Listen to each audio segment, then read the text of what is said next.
What's up, Ron? What's up to my people coming on YouTube? For all my people coming in YouTube, I hope everybody's doing well tonight. Of course, we are streaming this on both X and YouTube as well. So shout out to all my people that make it in here on YouTube, guys. For all my people that come in YouTube tonight, make sure y'all go ahead and y'all click that notification bell. Click that notification bell. Make sure you go ahead and like, share, subscribe to the YouTube channel as well. Leave a comment. Tonight, guys, we're going to be talking about the death of O.J. Simpson. We're going to be talking about Representative Jasmine Crockett on tax exemption status for Black people in this country. We're talking about reparations, and we're going to be talking about the killing of Dexter Reed by the cops. Shot almost 100 times. So we're going to be discussing that tonight. So shout out to all my people coming in on X. Our people coming in X, they'll be coming in here shortly. Shout out to our people coming in on YouTube as well, guys. Like I say, make sure you guys, whether you're on X or you're on YouTube, make sure you go ahead and share out tonight's broadcast on whichever platform you guys are on. And I know everybody's talking about the main story today that led off national news, world news, was the death of O.J. Simpson. The death of O.J. Simpson, the juice. For many of us, a lot of us was in either middle school, high school. Some of us might have been in college at the time that O.J. Simpson, the actual trial took place, the trial of the century. I was in actually high school myself as well too, and I remember them actually the verdict being read in class, and we actually got a chance to see it on CNN. And yikes, it's hard to believe that that's almost 30 years ago. That just lets you know how time really flies, man. That is just really crazy when you think about it. And you saw it, and you sat there and you saw it, and and that case was just a springboard to court TV that we know today. That case was just a springboard to so many different things. It jump-started the careers of a lot of people. The O.J. Simpson saga that took place, man. You talking about hundreds of millions of dollars, if not billions of dollars, was generated off of the actual everything that went behind that court case and everything else like that. And when they say trial of the century, that's exactly what it was. I mean, it was must see TV, man. And it's just, O.J. Simpson, because I didn't get a chance to see O.J. Simpson actually play football. I was too little to see him play football. So, I first knew about O.J. Simpson from actually, from having family members and things of that nature, talking about what a great football player he was, to actually the actual the movie that the Naked Gun. We used to watch the Naked Gun. So we a lot of us first knew who O.J. was based off of his acting and everything else like that. And of course, you start watching the old clips, and you see the actual his football career played out and everything else like that. And you're talking about somebody who was a giant, who crossed over at one time. He was a true crossover. OJ had that crossover appeal, and unfortunately, with that trial, everything just changed for him. He was never able to, even though he was found not guilty in that first trial, he was found not guilty. Many people in this country, especially white America, pretty much felt that, hey, OJ was guilty of that actual crime. He was found guilty in the silver suit, and of course, we know the silver suit doesn't require the evidence that you do in the court, so it's totally different. And then, of course, we know later on, around 08, 09, whenever that was, he had his merchandise, and he was accused basically of trying to steal his own merchandise and everything else like that. He got put in jail for close to a decade. And that was, a lot of people was happy to see that, because they felt like he skated off. He got away with murder. So they were glad to see him actually serving and doing some time.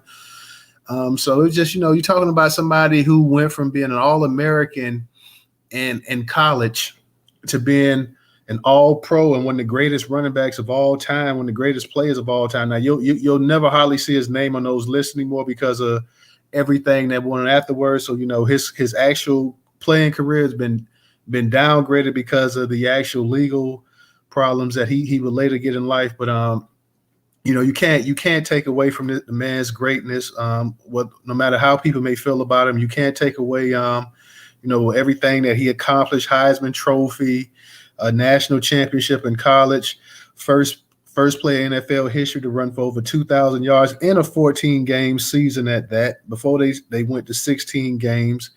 and then he became this cultural icon, crossover, Hollywood. He had the charisma, he had the look. OJ had it all, and as a kid, I mean, a lot of us we looked up to OJ, even though we didn't get a chance to see him play. We like, hey, the juice was it. The juice was the man, and everything else like that. So rest in peace to OJ.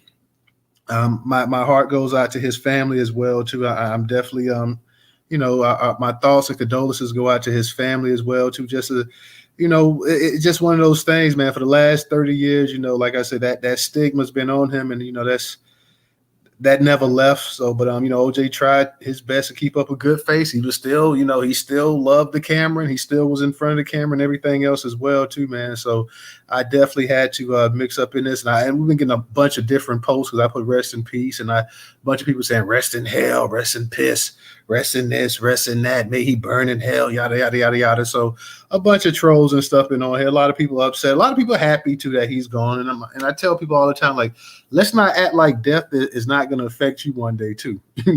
You could think somebody's the biggest piece of what on earth, but there's not a person I know that escaped death. So while you're cheering it on and you're applauding that this person is gone, one day you're going to be gone as well too.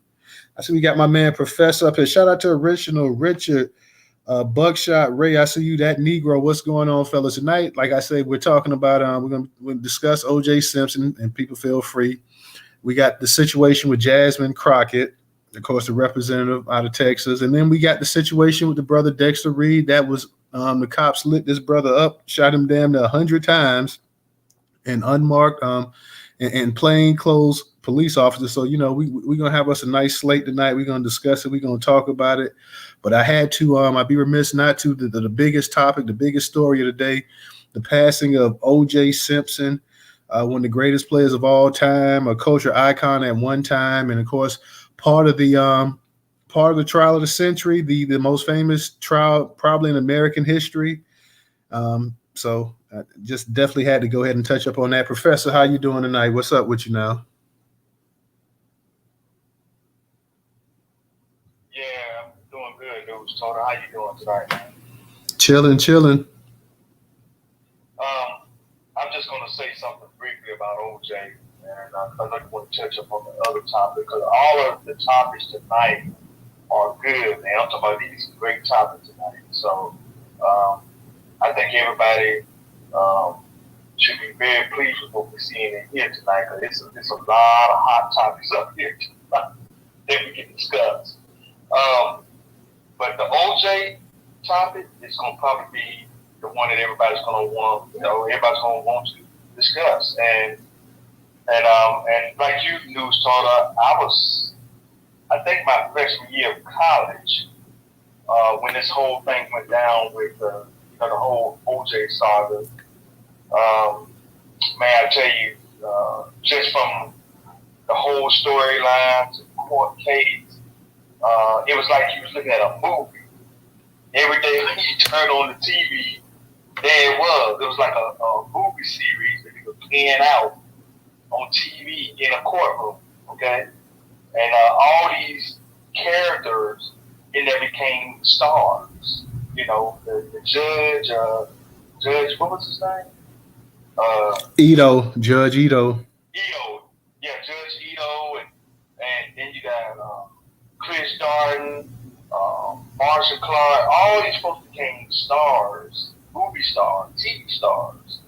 But the thing that I want everybody to take from this, when we look at the hypocrisy of America through the lens of that OJ case, what people probably don't remember, because everybody was talking about OJ, and white America was trying to play it down that it was not about race. But I want y'all to go back to that same period.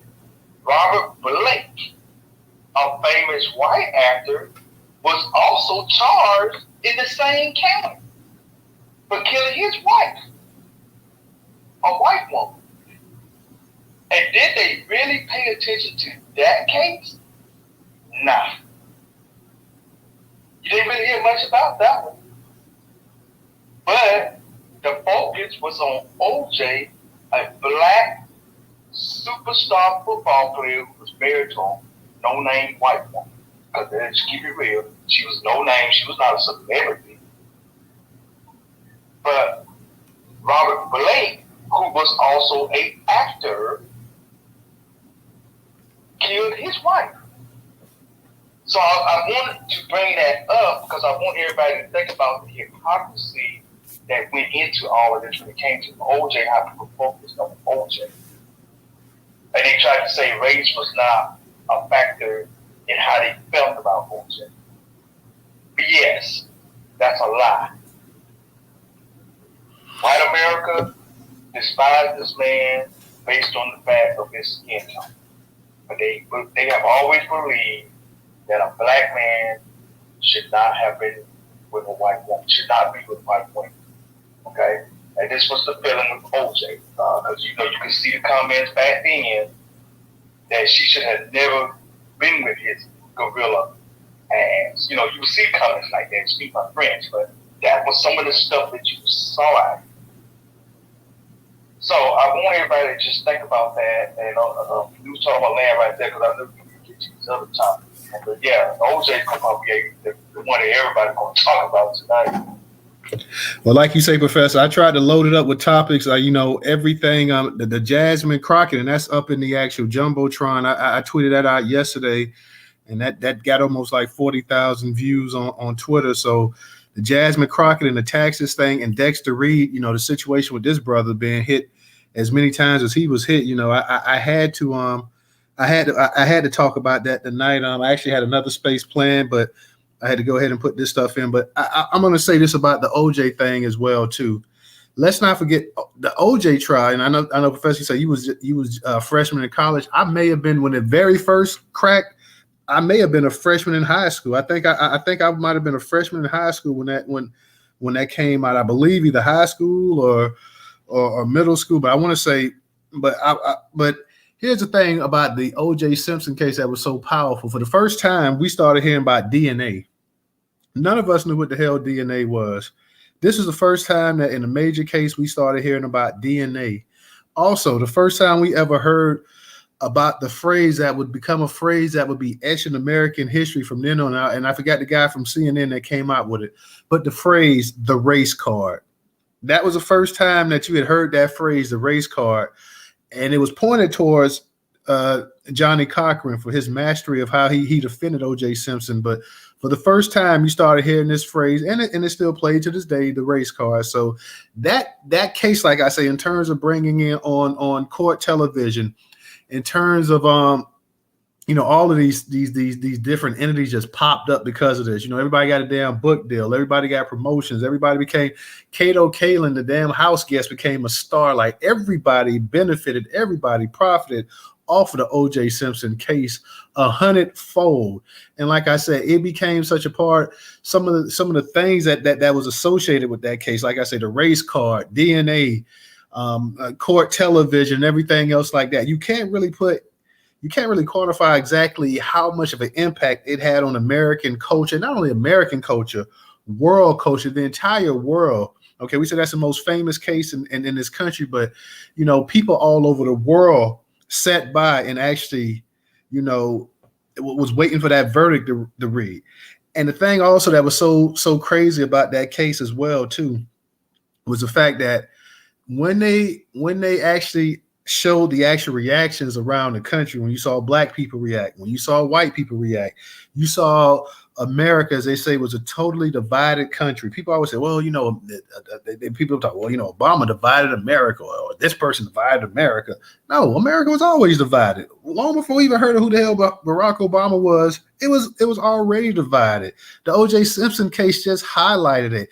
You had Time magazine that had the picture of O.J. with his mugshot on there, and they intentionally darkened the damn mugshot to make it more sinister, to make it more criminal like, it you could say, I guess. So it was just so many different things that went along with that case that you would have to been there. And I know a lot of our people probably that's on Twitter and stuff like that may even been in the space. Some of them weren't there. Some of them weren't alive at the time to actually see the impact that it had. But you couldn't go anywhere without people speaking about the O.J. Simpson case. And I'll say this right here. when they devised that jury, you know, that the prosecution made the fatal mistake. Make no mistake about it. They weren't going to put a jury with mostly black men on it. They said, "Oh no, them Negro men, they're going to go ahead and get them off." So they thought they found a nice shoehorn with the black women. And I'll be damned, them black women weren't about to go ahead and convict OJ when they put that glove on.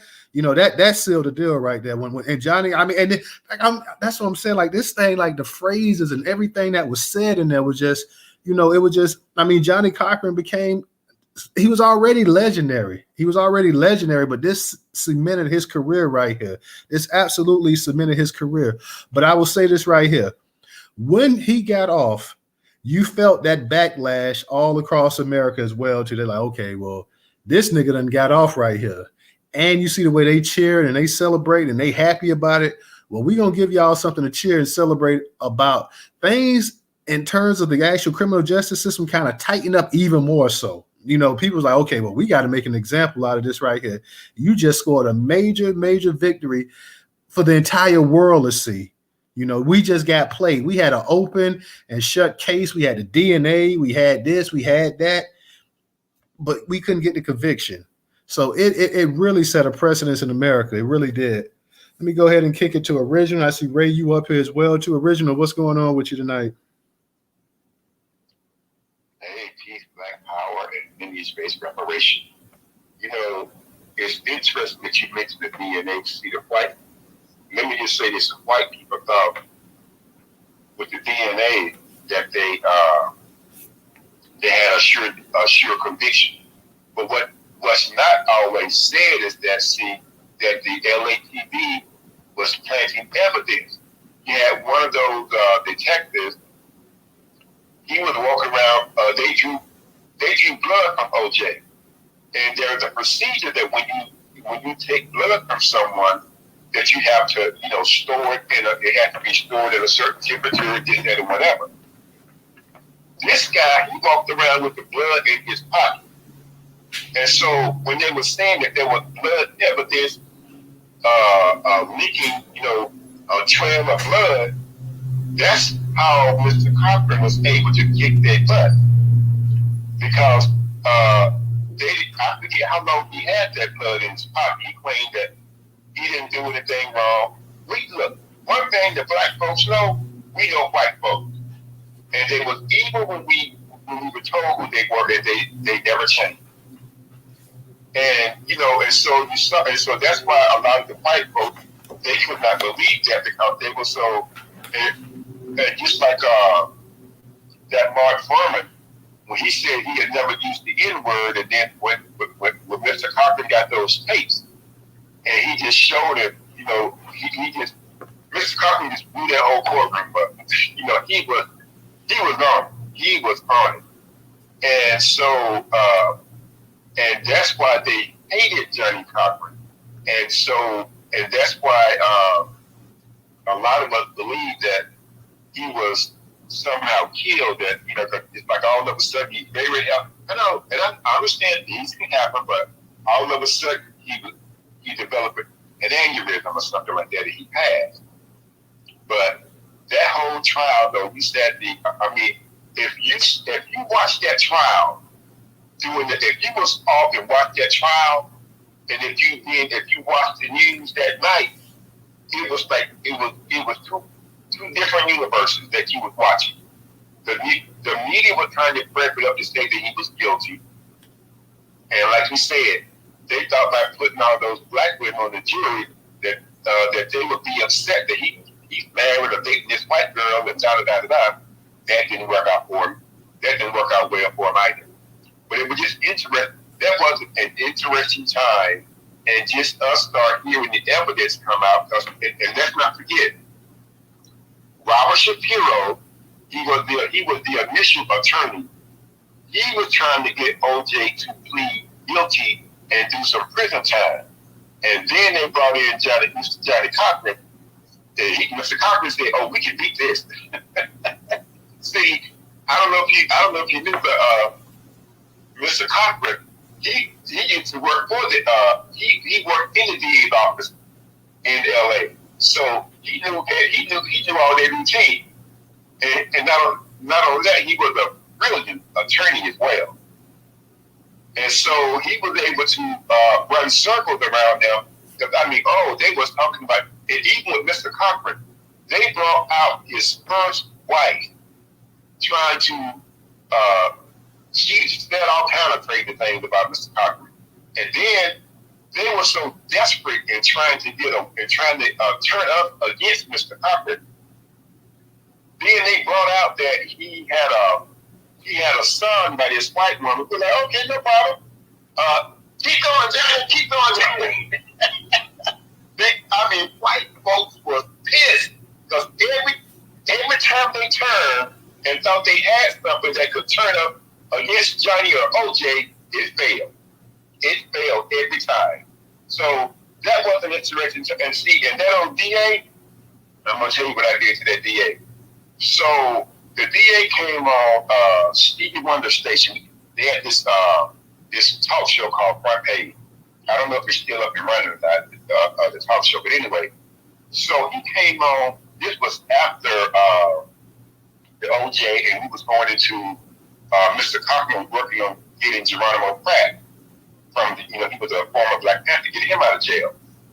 And so I think Johnny had gotten Geronimo out of jail. And so what happened, that DA was going to refile charges on Geronimo to try to lock him up again.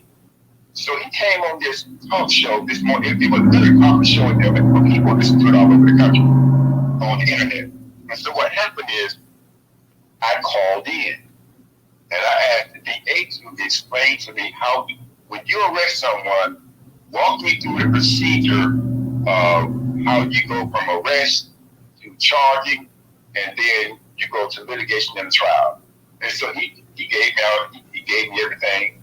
And I said, well, listen, the reason I asked you this is because I saw in the news where you're trying to recharge Geronimo Pratt and charge him with this murder that he didn't commit. And I said, now, I also saw in the news that there was one of his daughters that gave him $10,000 to his campaign. Their son or grandson poured a flammable liquid on this Winnebago and set it afire. And he didn't get charged with a felony, because that would have been his third strike. And I said, so how can you go after Geronimo and you're not trying to lock this person up? It blew up, and I knew some of the people at the station. And he was pissed off that I called him out. And he didn't win the election that year. So those are some of the things that people may not be aware of who wasn't in California at the time. But it was a powder keg in California at that time. We were fighting in California as if we were back in the 1960s. I'm telling you. You had a whole lot of stuff. You had to deal with some of these, for the most part, they were black Republicans trying to say, okay, it's guilty. That jury didn't know what they was doing. No, if that jury had said guilty, they would have said, see, he got a fair trial. He was found guilty. So it was just so many things going on, and it was just a time that it was like being. A lot of people said it seemed like back in the 1960s, fighting all over again, and that's really and that's kind of what it was. But you had the DA's office that was corrupt, the police were corrupt, and Judge Ito, he was kind of like didn't really know where he was at certain times, but the main issue was they were pissed at Mr. Cochran, and they was even more pissed with OJ. So I just wanted to share that as some of the things that went on, and how and what a lot of black people was going through with their trial. But it was interesting, and like I said, if you watch that trial during the day, if you watch the news, but there was one news station whereby they were interviewing this guy. He was a white guy, and he said something positive about OJ. They cut him out, and he went on somewhere else. That shows how the media, see, when they say stuff like, people always want to blame the media, because the media is the propaganda wing of this government, and they want to try to convict us. See, when they couldn't convince us to say that OJ was guilty, they knew they had a problem. And it was across this country where black people were saying, no, you're not getting this one. We're not giving up this one. And so, and even Dr. Frances Press Wilson, she had linked it to the power of melanin. She said because we all came together on one accord, and this is what we wanted, and it manifested itself, via the melanin that we were connecting ourselves with across this country. And so, yeah, but it was an interesting time. I'm not going to take up too much time unless somebody else want to talk. Yeah, I was going to say, Original, let me, because I got Ray, and then I want to touch up on those other topics. I sent you the co-host if you got a chance to co-host tonight as well, too. So, but Ray, go ahead, and I want to touch up on the, and of course, you guys know once I touch up on the other articles, feel free to talk about the OJ thing as well, too. But go ahead. Bree Hub says no sound. Bree, I'm not sure what if you can't hear it not. Maybe the other people on YouTube. Nightfall, can you hear? But go ahead, Ray. What's up, news? Do you want to go ahead and cover those articles? Normally, I come up here pretty quick. I'm gonna be a little long-winded. So, do you want to cover those articles first? Well, yeah. If you're gonna be long-winded, then let me go ahead and touch up on those real quick. And then we're going to go ahead and I'll get right back to you. Let me touch up on, of course, everybody knows about Jasmine Crockett, what she was talking about. She's not the first person to come out and say it. Doesn't seem like this is catching fire with a lot of people in the Democratic Party. A lot of black people in the Democratic Party have been lately talking about, I know you had Terrence Howard, but I think you had a number of other ones was talking about black people being exempt from paying taxes. This is from the Neo Jim Crow. Says Texas Dems calls for black people to be exempt from paying taxes. Texas Democrat Congresswoman Jasmine Crockett appeared to endorse a call for black Americans to be exempt for a period of time from paying taxes when asked about reparations for slavery. The 43-year-old then went on to suggest that it may not succeed, but because many poor black people aren't really paying taxes in the first place. Well, many poor people, black, white, whatever, aren't paying taxes in the first place. Crockett, a liberal freshman in the House, has called Texas GOP Governor Greg Abbott's immigration policy insane and that his new laws aim to kill people, made the statement on the Black Lawyers podcast last week. When the host asked her about reparations, often on many far-left politician and activist wish lists, she made the bizarre suggestion after hearing about the plan from a celebrity and thinking it, I don't know, that's necessarily a bad idea. One of the things they propose is black folk not have to pay taxes for a certain amount of time because then again, that puts money back in your pocket, Crockett explained. While Crockett could not recall which celebrity she heard say that, most recently, Tiffany Cross, the television host and other presenters of her native land pod this week tried to reboot America's flagging reparation efforts with a call for tax breaks for African Americans. Crockett said that the plan may not be as objectable to some people, but that the problem may be that so many black folks, not only do you owe for the labor that was stolen and killed and all the other things, but the fact is we end up being so far behind. That's when she suggested the biggest problem may be that some black people aren't paying their taxes currently. If you do the no tax thing for people that are already, say, struggling and are not really paying taxes in the first place, she says, but before the host interrupts and says that we may want those checks instead of the government. Exactly, Crockett responded. Early in the conversation, Crockett said there needs to be consistency at both the federal and state level on reparations because if not, everybody's going to run to whichever state and be like, yo, I need mine. She said that we need to have a full understanding about the issues and slam those who aren't even willing to do the studies, willing to invest and make sure we can roll this out the right way. Crockett recently cruised to a primary in her heavily blue Dallas district and faces only a libertarian opponent in November as she seeks a second term. DailyMail.com has reached out to the Congresswoman Crockett for comment. Campaigners have already erected billboards for cross plans in Chicago, pushing for black-only carve-outs on the $6,000 a year property taxes are typical in the Illinois city.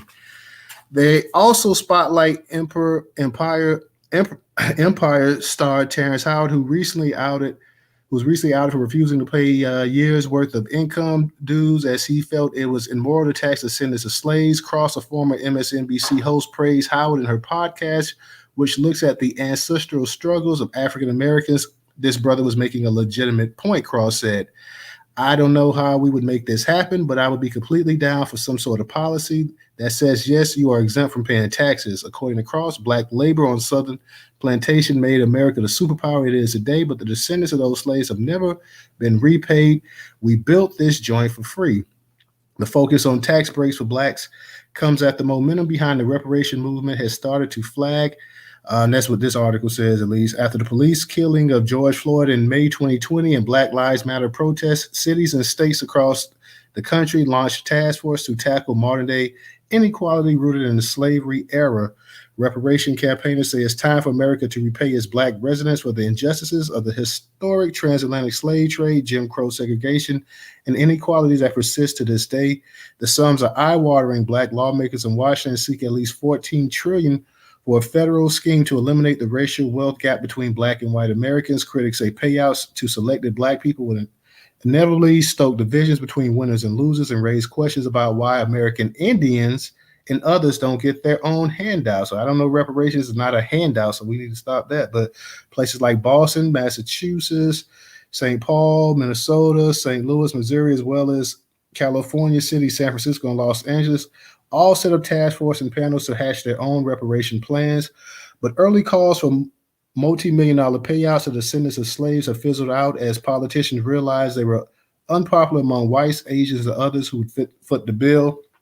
Tennessee has gone so far as to have a bill in the state Senate that would forbid the study of reparations for descendants of slaves. The bill, which will be voted on in the House next Wednesday, has created some blowback in the state. The Reparations Task Force in Detroit, a hub for African-American culture, has ascended into shambles of quitting and infighting. And in February, California black lawmakers backtracked on plans to pay $1.2 million to each resident. While many black voters aren't keen to get checks in the mail, only a fraction think they'll see such a day in their lifetimes. Mike Gonzalez, an analyst at the Conservative Heritage Foundation, says support for reparations peaked amid protests over the police killing of George Floyd in 2020. Now it's waning. He added, like diversity, equity, and inclusion, DEI, critical race theory, anti-racism trainings, and other features of the collective hysteria, the call for reparations has begun to fall apart under intense opposition by the American people, he told dailymail.com. Of course, Mike Gonzalez is also I'm pretty sure the name Gonzalez is a Mexican.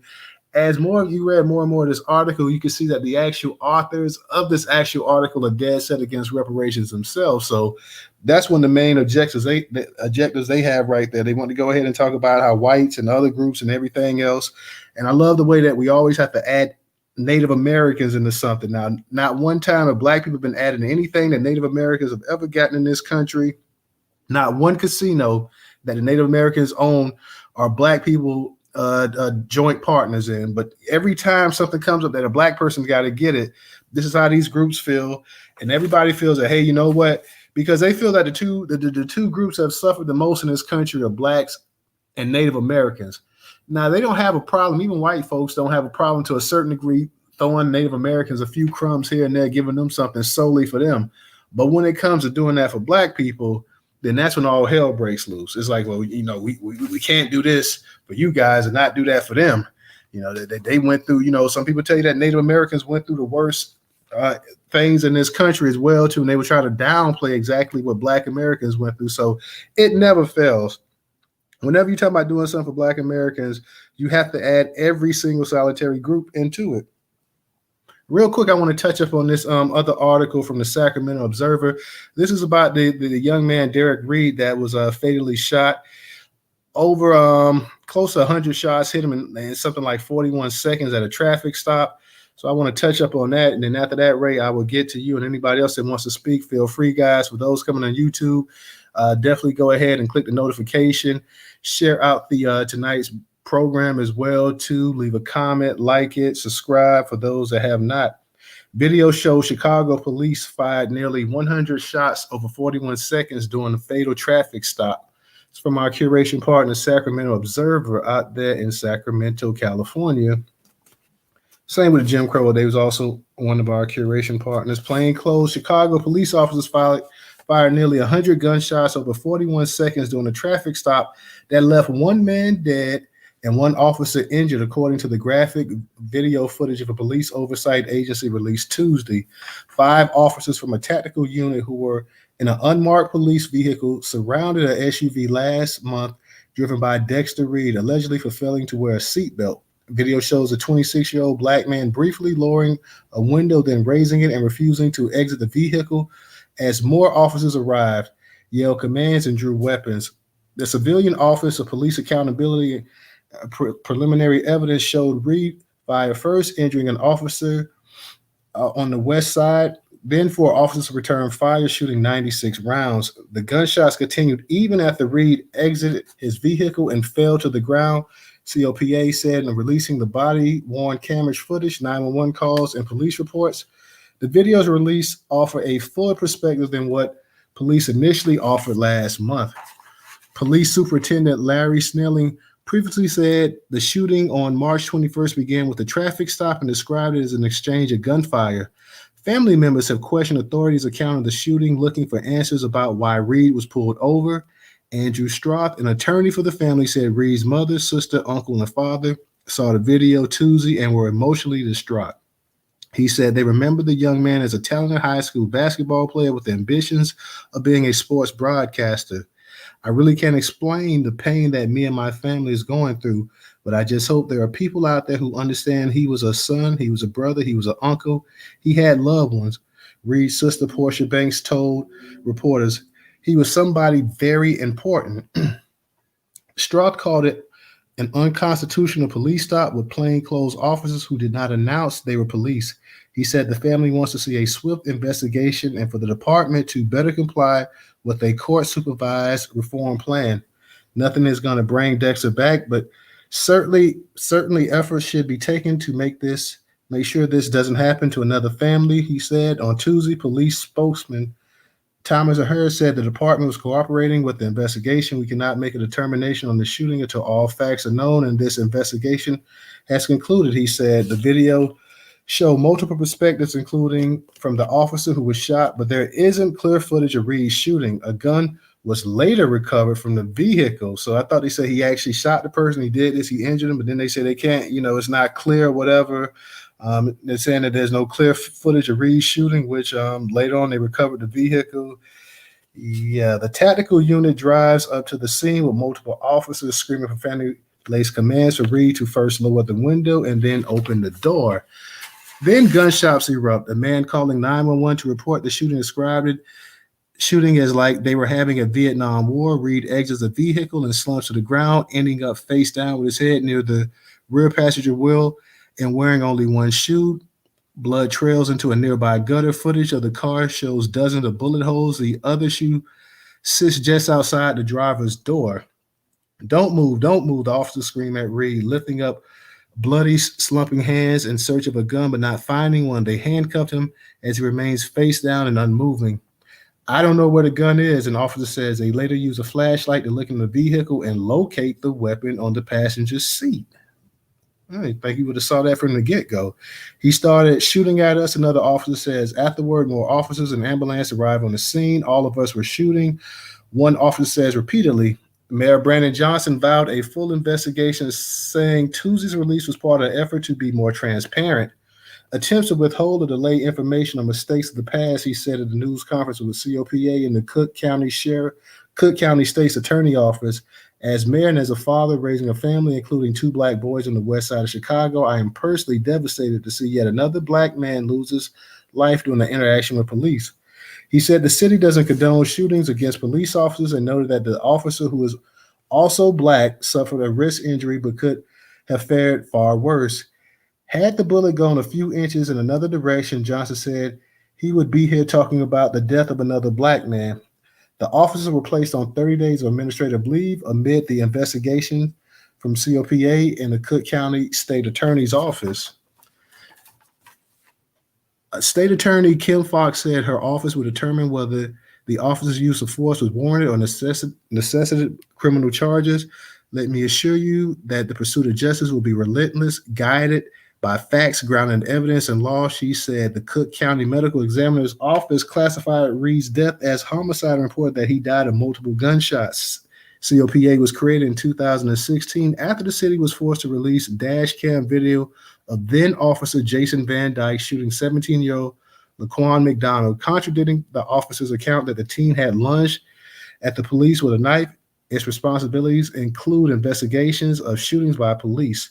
The police department has been under constant decrease since 2019, handed down after the U.S. Justice Department found a long history of racial bias and excessive force abuse following McDonald's death. The independent monitoring team overseeing the department's compliance has repeatedly found it falling behind on deadlines, specific goals, and last year called on Snelling as an incoming superintendent to address challenges that have disproportionately delayed progress. Everybody that's coming up to speak, guys, we're talking about these three topics. You can talk about the OJ if you want to. You can talk about Jasmine Crockett.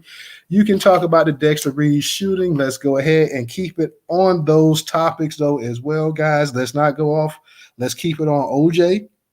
Let's keep it on Jasmine Crockett and taxes, tax exempt or whatever, reparations. And let's keep it on the young brother who just got gunned down, got shot, Dexter Reed. Everybody that comes up here, make sure that you do not have your Bluetooth on so the people on YouTube can hear you as well, too. Go ahead, Ray. You got it. What's going on, everybody? I just want to give y'all a couple of facts. So if you want to get a pen and paper, this might be the time. A couple of facts I want to talk to y'all about OJ. Some of this, well, a lot of this should be, probably common knowledge, but, want to go ahead and share it anyway. So the media always leaves out the fact that Ron and Nicole, they had friends that were murdered around the same time as the murder that happened. One of them was named Brett Cantor, Brettcantor, and another man named was Michael Nigg, Nigg. So according to the prosecution, Ron and Nicole, they both had defensive wounds, meaning that, they fought for their lives. Tariq actually posted a picture today, and it shows that OJ only had a small nick on his finger, and he had 0 bruises on his body, even though Ron Goldman was a third-degree black belt. And he also brought up a good point, too, about OJ. So OJ just randomly decided to kill his ex-wife, and then he put on a ridiculous outfit. So according to the prosecution, OJ had on a skull cap, some small gloves that didn't fit, a sweatsuit, and some Bruno Magli dress shoes. And then according to that same prosecution, in just a span of 25 minutes, he drove to Nicole's house, which was about 6 miles from what I'm understanding in LA traffic. He allegedly did that in 20 minutes. Killed Nicole, killed Ron Goldman, who didn't know that OJ would be there. And OJ managed to try to get rid of the weapon and the bloody clothes, take a shower, hop in that limousine, and then fly Chicago like nothing happened. And real quick, I'm going to talk about the evidence against OJ. I didn't know this. Did y'all know that there were 17 unidentified fingerprints at the crime scene that didn't belong to OJ? I didn't know that. There was blood and skin found under Nicole's fingernails, and there was also small drops of blood on her back that did match OJ's. Ron Goldman, as I was saying earlier, third-degree black belt in karate. He fought for his life. But as evidenced by defensive wounds on his bruised and swollen hands, do you know that OJ voluntarily stripped at that officer with the LAPD? And again, they found no marks, no bruises anywhere on his face or his body to indicate that he had been in this altercation. And the last thing I'm going to talk to y'all about, then I'm going to hush up. So Nicole Brown's sister, she had a sister named Denise. You can look this up, Denise Brown. Do you know that Denise was dating a mafia hit named Anthony the Animal? I'm probably going to pronounce this wrong. Fato, Fiato. Nicole Brown Simpson's sister, Denise Brown, she was dating a mafia hitman. So that should let you know the type of people and the circles that they were running in that time. I land there. All right. Appreciate that, Ray. I will say I did not, when you just mentioned that about the fingernails and the fingerprints, no, I've never heard that one before as well. I heard, that, a lot of people speculated at the time that, it was a drug type situation that possibly went on with, people having connection to some big time drug dealers, and thought maybe it could have been perhaps a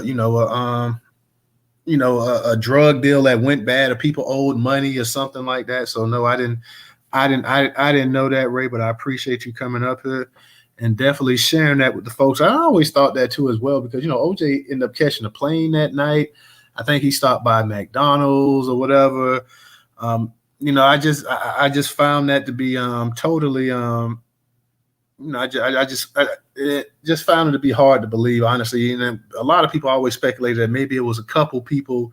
I always thought that it had to be a couple people that actually did this homicide. But thanks for coming up here, Ray. Because like I said, I didn't know about the fingerprint thing as well too. I heard stuff about the actual drug situation and people being perhaps people connected to big time drug dealers, and that there had been a slew of murders as well too going on as well. But I didn't know that part about the actual fingerprints as well too. So can I add this in really quick before you move on to your next speaker? Go ahead. And this is something that Tariq posted, because you talked about how you figured it. You said it might be a group of people that did it, right? And you can go read this on his page. He posted it 4 hours ago. There's a lady named, and I'm probably going to pronounce this wrong, Mary Ann Juras, Gerchas. She was an eyewitness, and she said she saw 4 men running away from the condominium where Nicole Brown Simpson and Ron Goldman was killed. Thank you. Appreciate that, Ray. Let me go ahead and get to Professor, and I get to you original. Ray, thank you for bringing up them points, man, because those are very good points that the people in this room need to understand, that there was more to the story than they ever really released out there. The media and the LAPD, I believe, worked hand in hand to try to hide a lot of information that should have came out, should have been made privy to the public. We should have known all the information that you just said right there. We should have known about all of that. Now, let's just keep it 100. LAPD, being the racist organization that they are, they were determined to make OJ the boogeyman of this case. And they said that was their man. OJ, of course, is a hot celebrity. Let's be honest. You're talking about a celebrity here, a black male celebrity that was, like Newstoter said earlier, he was in movies. He was a superstar football player. This guy, OJ, was going to be the focus of LAPD because they wanted to make him the highlight of this case, when there could have been other suspects they could have been looking at, i.e. Faye Resnick. That's another name right there, Ray. See, a lot of people forgot about that lady right there. She should have been. Say again, Professor. I missed the name. Say that one more time, please. Yeah, the lady. You remember Nicole's friend, Faye Resnick? Yeah, I remember. She's supposed to be like the so-called best friend. Also, she was connected to drug dealers. A lot of people forget about that. This lady, to me, was a very important part of the case, and they forgot all about her. They didn't even worry about trying to investigate her. The LAPD mainly wanted to focus on the boogeyman black man, and that was going to be O.J. Simpson. So from the very onset, y'all, this case was about race. White people were trying to sit there and tell people, oh, no, man, it's not about race. Nah, why y'all got to make it about race? It ain't about race, which is what they still do. They still do this crap today. They'll sit there and say, yeah, y'all always trying to make it about race. But no, you do. You do. They made this case about race because they only focus on the so-called boogie man, black man, O.J. Simpson, when there was other possible suspects that they could have been looking at. So I want everybody to understand the legacy of O.J., unfortunately, when it comes to white America, mainstream America, will always be well, in the negative. But for us, I think for majority of Black Americans, we can kind of see or read between the lines that no, it's more to this story. We're talking about a racist police organization in LAPD.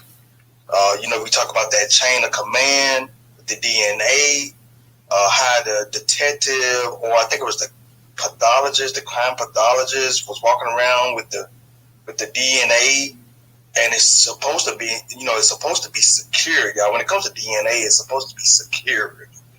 You can't keep it on you, on your person, for a long period of time. You have to put it somewhere secured in a lab. Okay, it's a lot that should have been really dealt with this case, but they was trying to hide it. And it's just sad in America that this is what they do. They want the Black man to be the villain. And as Black men in this room, we should know that this is what it's all about. I mentioned earlier that there was another actor, celebrity, Robert Blake, that had just killed his wife, y'all. And they didn't focus on him. Robert Blake, Beretta. Yeah, exactly. I don't know how many of y'all don't remember that guy, but Robert Blake was actually in that. Newstoter, you said Beretta, but he was also in R Gang. Yeah, he was in R Gang. He was a child actor, and he became a star. He did Beretta, all of that stuff. Yeah. Yeah, and he was in some other TV series called LA something. I have to go back and get the full title, but this guy killed his wife. So what I'm saying? Allegedly. Okay, allegedly. Because I think Robert Blake got off, but allegedly he killed his wife. So. Did he get off? I thought they found him guilty, but Robert Blake got off. Really? Yeah, he got off. Well, anyway, this dude supposedly killed his wife with a gun, by the way. She was shot several times. And so that trial was going on at the same time as the O.J. Simpson trial, y'all. But which one did America really focus on? Well, we all know the storyline. So I'm going to land right there. Appreciate that, Professor. Original, I see we got Rella up here. Let me get to Rella, and then we'll go ahead and we'll get you. And anybody else that wants to speak tonight as well, too, guys. Like I said, we got enough topics. We're talking about OJ, Jasmine Crockett. I want to hear what y'all got to say about Miss Jasmine Crockett and the tragedy that took place in Chicago with Dexter Reed as well, too. So go ahead, Rella. You got it. How you doing tonight? Hey, Newstoter. Hey, DJ. Original. It's so good to actually hear Original and Ray definitely speaking about the situation, because pretty much that was really what was going around in LA in regards to OJ. A lot of people were, I know in the Black community, we were hanging on pins and needles, because I think, was it right after that? Was when Rodney King?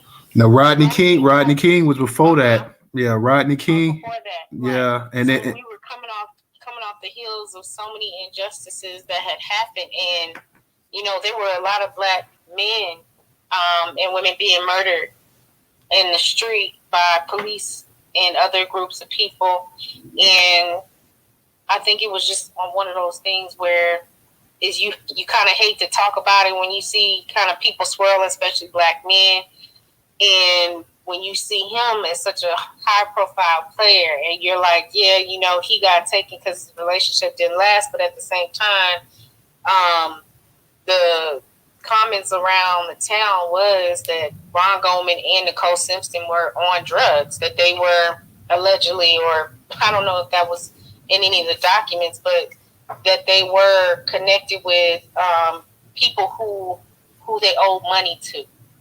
And if the connections were that the sister and the hitman was the one supplying the drugs, and they didn't pay up, and he sent somebody after them, I could see that. And the crazy thing is that they even talk about how they found both Nicole, she was pretty much she was pretty much decapitated. And then Ron Goldman, they had a Colombian bow tie.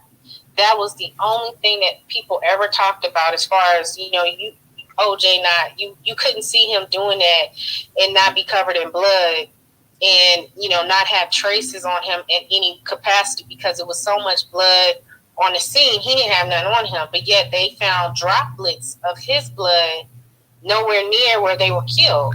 And so that's where the police officers who planted the evidence on the crime scene, because again, like Professor was also saying, and everybody also said, they just really wanted to pin this on a black man. They wanted to really get away with murder, and the best way to do it is to pin it on a black man. He was high profile. He probably did not want to pay her debts. So if she did owe some money to someone, he was not going to pay. And so I could see that happening. And so, they were trying to get him caught up. They were trying to get him and railroad him. And, it's really sad that that's literally what we see even today.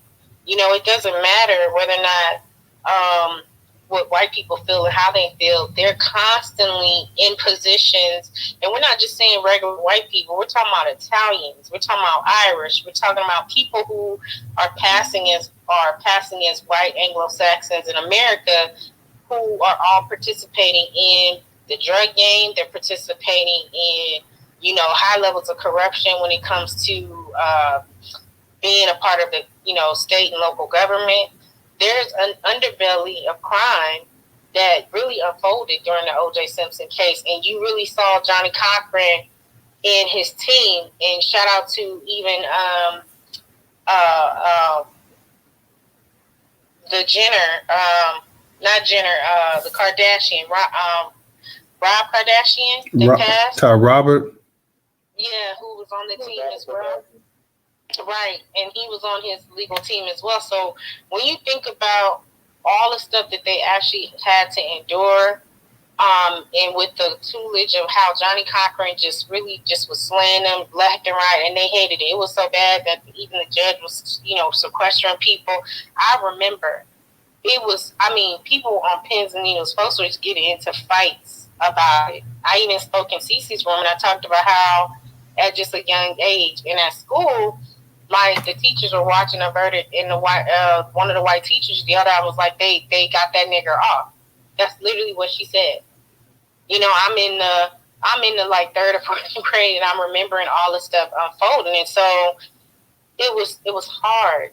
It was so hard, but it was like a gratifying thing when he got off, because they didn't get another one, regardless of his relationship with Nicole, and rest in peace to her too, and Ron Goldman. But at the same time, they never really fully went back after and tried to find who her murderer and killers were. And I blame the parents, because the parents, Ron Goldman's parents,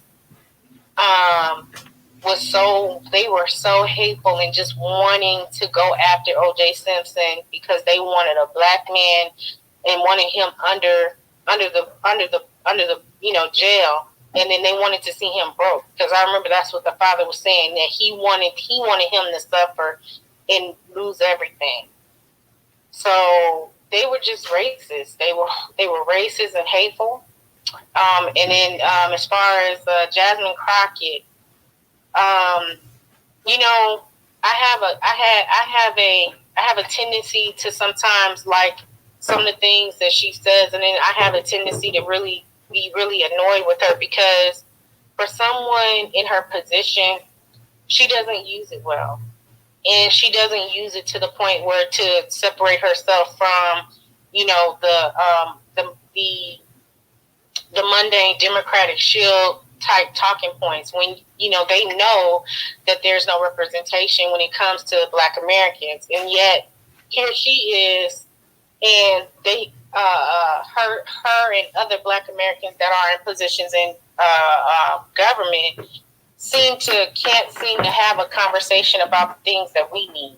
And when they do, they try to turn it into some like, well, yeah, we can probably talk about maybe making everybody tax exempt. Okay, that's fine, but at the end of the day, a debt is owed. You can push a bill, and you can actually push a new bill if you really wanted to, and have your colleagues actually test to see whether or not your colleagues really believe in repair for all, as they like to call it, and see if they would actually support you on it. But we know that that's not what's happening. They out there playing checkers up in the, Congress playing checkers while everybody else playing chess. And they're like, hey, we just need your support for everything we need and got going on. And that's the only reason, that's my only disdain in regards to Jasmine Crockett. I know people, make fun of her and stuff like that. I don't really get into all that. I really pay attention to a lot of the things that she says and the bills and stuff that she passes, because that's important to watch. Dexter Reed, the young man that was murdered, I do believe it was a crossfire. People keep saying that he shot at the police, but there's no video that supports that. When I actually did some deep dive and I was watching the videos back and forth, you never see any of his windows shattered. If he was shooting because the other side of the window was up, and the other cop that was shooting on the opposite side of the car, that window didn't shatter. So if he was shooting at the cops, even when he rolled up the window, you would have seen ricochet and shattering of the glass from the inside of the car. You did not. You don't see any of that. That's the reason why they keep saying we need to do an investigation. And then you have the idiots, of course, online are hoping that, the reason why the cops ran is because they were being shot at. No, they ran because they were shooting at each other.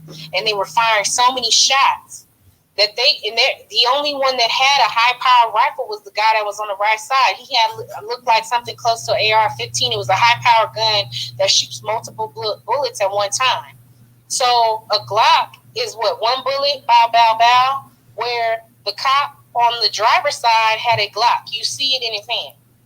But the one on the other side had a high-powered round rifle that shoots multiple rounds at one time. So if that guy starts shooting, of course, bullets are going to fly to the other side, and then the other cops are going to have to duck because they don't know where their guns are coming from. So I do believe that the gun they found in the car was planted, because cops do that in shooting cases when they want to actually make it look like it was a return fire, protecting themselves type situation.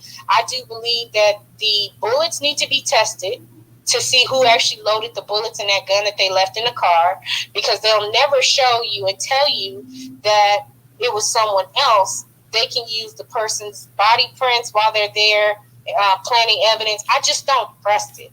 And then they're not producing any evidence from the other side of the car, from the actual officer who had the high-powered rifle. They don't show his body cam.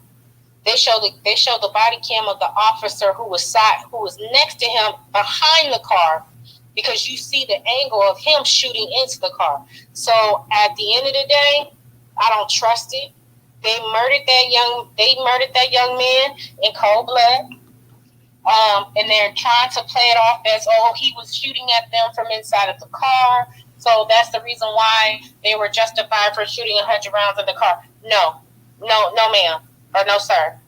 No, this was a cold-blooded execution. And they utilized crossfire to make it look like he was shooting at them. And they planted the evidence. Because that's exactly what the video shows. It does not show any type of, because you can't shoot with one gun two different ways. You're going to shoot one way, one or the other. So if he was shooting at the cops on the driver's side, the cop on the outside would have took him out with one or two bullets, and he had a high-powered rifle. That means there's no more shooting anymore. But the person that was shooting on the right side, like I said, that had the high-powered rifle, that was the one that started shooting, I do believe. And the cops on the driver's side, they were in the crossfire, and they ended up killing that young man. Murdering him, they murdered him. That was an execution, and that's how it should be. It should be investigated as such. and with especially with the coming on the heels of O.J. Simpson passing, and police you have police officers who, much like what's happened down in Mississippi, Newstoter, when you did the story about the young man Terrence, who him and the other guy that was taken into the building, they sexually assaulted him and they beat them to a pulp, and pretty much blew out his teeth. Yes, I do believe that we have domestic terrorists that are police officers. They join the academy not for the benefit of protecting all Americans, but for the benefit of the protection behind what being a police officer comes with, which is why I always say that, some people hate it when I say this, you're going to have to become the protection you want to see. And a lot of you who have the guts to actually join the police force, you need to do so. And you need to operate behind the impunity badge, because they have their protection, and they've been utilizing it since our people were enslaved. And so I'll land there, and I'll let somebody else go. All right, thank you, Rella. You touched up on every topic, so I definitely appreciate that. Up in the jumbotron, guys, in case y'all haven't heard, that they're supposed to be coming out with a Nicole Brown Simpson documentary that's going to be on Lifetime of all channels. So you can pretty much imagine. I don't know. They done made 100. They've made 100 OJ documentaries, but I don't know if they did one just solely on Nicole. But apparently, this is supposed. Okay. Lifetime, they do all this stuff, man. Especially if they can do something against black men. Lifetime love to do that. Oh yeah, well, I'm just giving y'all the heads up, like that's coming. I got it up in the jumbotron. I tweeted it out earlier. That's coming, and of course they said that her family's supposed to be with the participation of her family. So, like I said, you can kind of imagine how this thing here is going to be as well too. So, just giving everybody the heads up, guys. Definitely, and up in the jumbotron, we got the Newstoter membership. We got a couple of our members up in here. Original, we got Just Cakes as well too. We hadn't signed anybody up. We haven't got one membership for this month of April yet, so we're trying to still secure a membership. You can do that by going to the site and creating a profile and contributing. You get for as little as $1.75 a month. You can contribute and become a Newstoter contributor on the platform. So we're trying to do that. We got a couple of our people up in here too. I see we got Miss Nichols. So we got a couple of our actual members up in the actual black majority state. We got a couple of our members up in here. We still trying to secure some more. Brother Moku, he's a member as well too. So definitely click that link, create a profile. It takes less than a minute, and go ahead and support us.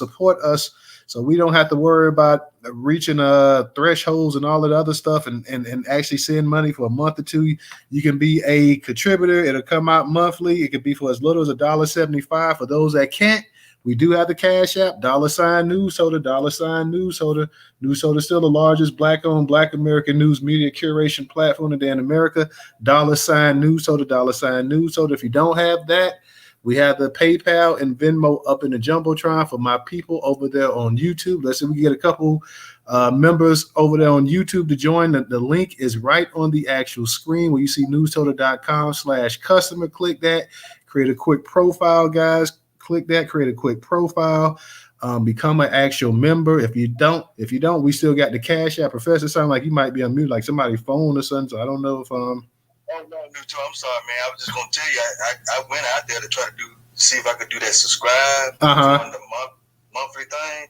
Now I did the PayPal, but I was trying to find where I could go to actually subscribe for the monthly thing that you're talking about right now. Yeah, it's just if you click that link, it'll take you there. Because in order to subscribe, or it'll as soon as you enter your stuff, you'll have to you'll click it. So if you take the link, it should take you straight there. You just click that link and it should take you straight there, Professor. If not, when we get off, then I'll go ahead and I'll try to show you. But yeah, you click the link and it should take you straight there to create a profile, and then you become like a monthly recurring membership through PayPal. So it should take you straight there. Because Just Case. Okay. So it's through PayPal. Okay, yeah, I think I did see that too. Where it said something about in order to sign up, you have to you'll have to. it's a paid subscription, so that's how we're trying to go ahead and do it that way too as well. I said we got some hands up, so let me go ahead and get to brother Moku, Just Cakes. I see my girl Just Cakes up here. What's up, Just Cakes as well too, brother Moku? What's going on? What's going on, everybody? What's going on, Newstoter?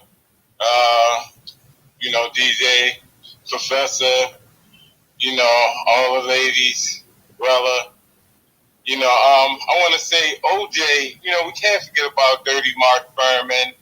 I believe he was I don't want to missay, but I think he was a high school dropout or didn't complete community college or something like that, but he was a dirty cop.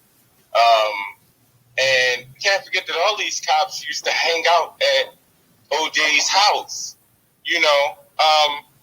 Mark Furman, all of them used to come and hang out at OJ's house when they used to have so-called complaints, him and Nicole, when Nicole called the police, and they come over there, they wind up chilling over there, smoking cigars in the yard and all that.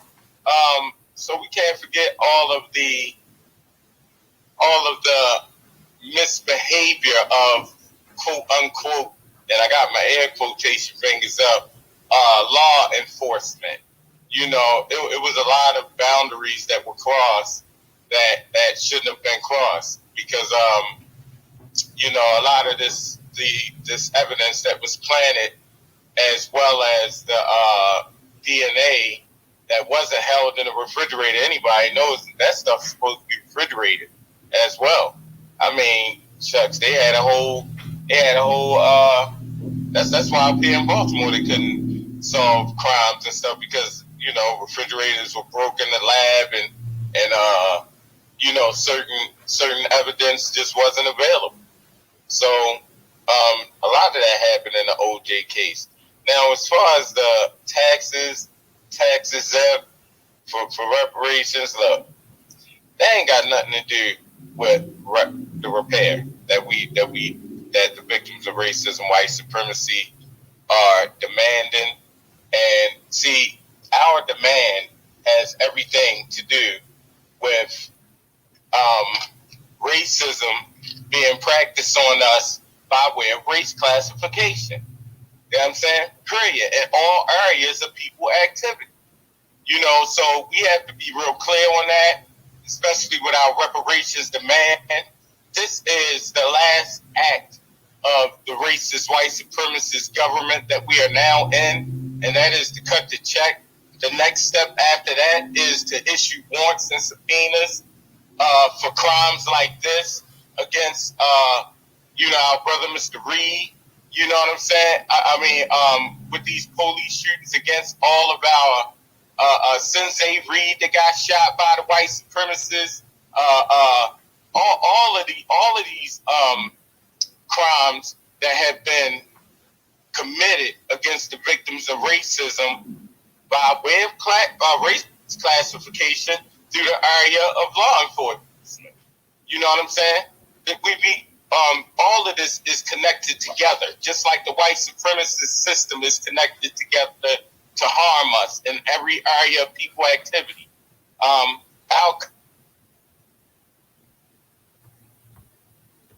You there, brother Moku? Moku might be driving. He might be driving. He may have just hit came into a certain area where he lost his reception. Brother Moku, can you hear me? Yeah, I think we lost him. Let me give a shout out real quick. Shout out to Anthony. Anthony, shout out. Thank you for the contribution on Cash App. And Professor, I see that you did. I just saw the email, so you did sign up. So shout out to my brother Professor for becoming a member on the platform as well too. Moku, are you there? Can you hear me? You there, Moku? Okay, Moku will come back. Let me get to my sister Jess Cakes. Jess Cakes, what's going on tonight, sweetie? Hey y'all, happy Friday Eve. Hey, what's going on? How you doing tonight, sister? I'm good. I just got through taking the baby for a drive, so I might have about 2 whole minutes. Okay. So So before I came up in here, I seen you was live on YouTube. So of course, anytime I see you live, and anybody else, if y'all get time, just to like his broadcast on YouTube, even if you is in the space, just any support helps. But to the business at hand, I just want to touch a little bit on each topic, starting with Jasmine Crockett. I mean, I appreciate her saying as far as we shouldn't pay taxes and stuff like that, and that's a form of reparations. That's not just that's a part of it. That's not the whole thing. That's a part of it, okay? That's not everything. Jasmine left a real nasty taste in my mouth when I sat down and watched that lady cooning and buffooning on behalf of Biden. People like that, I have to look at sideways. You know what I'm saying? Like, here it is. How can you look at this man's history, his reputation and stuff like that, all these years, and still be putting a cape on for him, So what that says to me is you're a party over the people type of person. And it was quite embarrassing as well as a black woman. As far as OJ, rest in peace to that black man. But as far as I don't really like OJ neither. Rest in peace. Shout out to his legacy and stuff like that. It was crazy to watch him get railroaded, even though he was exonerated and stuff like that. But to watch a man that just can't catch a clue, just does not get it, that's determined to be around white people to his own detriment, it does not take away from his legacy of the numbers he put up and what he did in football and everything else, and what he is to the culture as far as the mark he made. I think that's more so with his lawyer, Johnny Cochran, But the fact that his obsession with white people and white women and stuff like that, and his disconnect from the black community, I'm not going to be crying no tears, but rest in peace to his legacy. So I'll say that as far as that. With Dexter Reed, the shooting happened in Chicago. So I've spoken on this a few times in different places and stuff like that. And here in Chicago, people shouldn't be getting pulled over. Why is that? Because you got all these illegal people. Much respect to your room, Newstoter. You got all these illegal people that's not supposed to be here, that broke the law to get here, that was very dishonest and coming over here with no license, no insurance, and they get into these car accidents and they still don't get arrested, right? So in the city of Chicago, where I'm from the West Side, and if you get caught when I was younger and stupid and dumber, when I didn't feel like a license was important, or I thought insurance was an option, I would get caught with either one. And if you get caught without having either one or both, you're going to jail and your car getting impounded. I know from experience, okay? You got all these illegal people out here that don't never get pulled over. You see them all driving. I witnessed a car accident and stuff like that. The man had no license, no insurance, but they refused to arrest him, and they did not impound his car. So when they sit here and say that they pulled that man over, for a seatbelt, when have we started back arresting people or pulling people over in the city of Chicago? It didn't sound like. And then when you look at the video, you see all those people surrounding the car for what was initially supposed to be a seatbelt, them pulling over for a seatbelt. The DNC got the Democrat National Party, everybody got the audacity. When you got all these illegals living, and it's always going to go back to that for me, okay? It's always going to go back to the illegals that's not supposed to be here using my tax dollars to jump ahead of me. Here it is, a black man, where he's from. He's from America. He's born here. He's supposed to be here. Is getting shot down in the middle of the street in broad daylight by people that's getting paid off my tax dollars. It's problematic. So it's just like, before they even released the video, Jamal Green, who was an activist, he said that called it what it was, an execution. Somebody pulled his coattail and they say, oh, no. He retracted it and say, a shooting or whatever. He prettied it on up. But it is what it is. It was an execution. And for that stuff to be happening, with all, it's they further stuffing black people down to the ground. It's like they study antagonist. That's how I feel. I feel like we're being antagonized into a situation to where this is gonna go up. It's gonna go up. And what other choice do you have? When your kids and your family getting shot in the street with these illegal people, the federal government say that they ain't gonna pursue them. They trying to entice something. And that's what it's looking like. I will say, and I don't care if it's being recorded or not, the next time they go loot, I'm going to loot too, okay? I'm getting me some shit. Last time I couldn't go, I was tied up and stuff. I was pregnant. I'm going this time.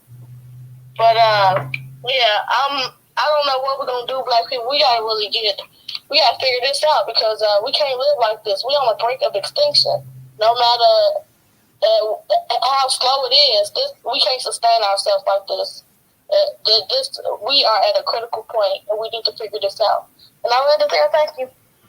Thank you, sweetie. As always, appreciate listening to you and hearing from you as always. So definitely glad you came up here.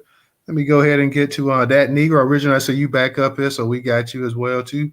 That Negro, go ahead and unmute your mic. How you doing tonight? Yes, sir. Newstoter. WPI DJ, mad respect. Thank you for doing what you do. Peace, power, and Negro reparations, specifically for the Black American Negro freedmen. Oh my goodness. I lost you, y'all. Who built America, my bad, with slave labor per the land's promise in Special Field Orders 15. January 16th, 1865. Man, this is the first thing I want to talk about is the young man that just bought that truck. They said he just bought that truck that day. He was probably out there flossing, showing everybody, showing whatever you're doing in the background, just stop for a second and just focus on talking because we hear everything else. What else is going on?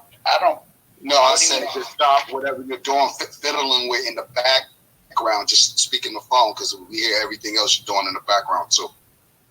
Oh yeah, that's wild. I'm just pulling my phone, but is that better? Yeah, that's better. Put it on the table and just talk to each other. Sometimes you move it around the microphone, picks up the air and everything, and it feeds back. Yeah. Yep. Got you. So yeah, that young brother, I was in brother Robbie Blue's room last night, and I don't even like watching stuff like that. Really, I wish I would have known what I was about to watch when I did, because I felt a lot like I did watching George Floyd, and watching that police officer extinguish that young man's life or that man's life like that with no, not even a care. And I really feel what Rella was saying is real, man. You would have seen his window if he was the first one to fire. You would have seen his window shatter. I really don't understand that. We're all gonna have to wait for ballistics and this and that, but damn, I mean, how do we even know what they're showing us or what they're telling us is real? So yeah, that's just another very sad incident that like the sister just said, when's it gonna stop? Or is it really? I mean, they got a movie coming out right now about the Civil War. Like, is that really from the virtual things that we see, we watch, to the way that they're pushing us into a corner? Is that really what they're trying to do to us as Americans? And the realest and the most original Americans you can be, in my opinion, is our people. So anyways, that's neither here nor there, but yeah, very sad situation. As far as OJ, very sad. to see him go. Anybody. But I agree with the sister before, and I believe my dad talked about him. Pop said that, he was coonish, in ways. So I agree with the sister. I remember, what's his name? Jay-Z. He got a song, and I think he said it best. He said, I'm not black, I'm OJ. Okay. That's foul, and to be like the sister said, he lived with white women. That's who he appreciated. So it's like, not to say that that's bad either, but to definitely walk away from our people in that light, it's sad, is what I would say about that. But definitely rest in peace. I wish his life was a lot easier, and I think it could have been if it wasn't surrounded by the people that he influenced himself with or tried to look up to, in that light. As far as the, I forgot the sister's name. I forgot, but the elected official talking about the tax. Talk about Jasmine Crockett. Yeah, Crockett. Yes, sir. Thank you, Newstoter. As far as she is concerned, hey, that's cool, and that can be an addition for these harms. But we are going on the low end. As far as the Negro Collective, 5 million, that would be the low end of what we'd go to the table with. And so, that can be included too. I believe it's way bigger. Some people are saying 4 quadrillion. Take your pick. Why not get, tax exemption for 10 years, $5 million? We can go to this table and bargain. Like this is really our play, and it's really we determine what happens, and that's why we need to know what this is worth. We need to know that all of these things are reality and on Front Street for all to see. Big ups and a pat on the back to each one of us that's really out here moving for our people. We moved this needle, y'all.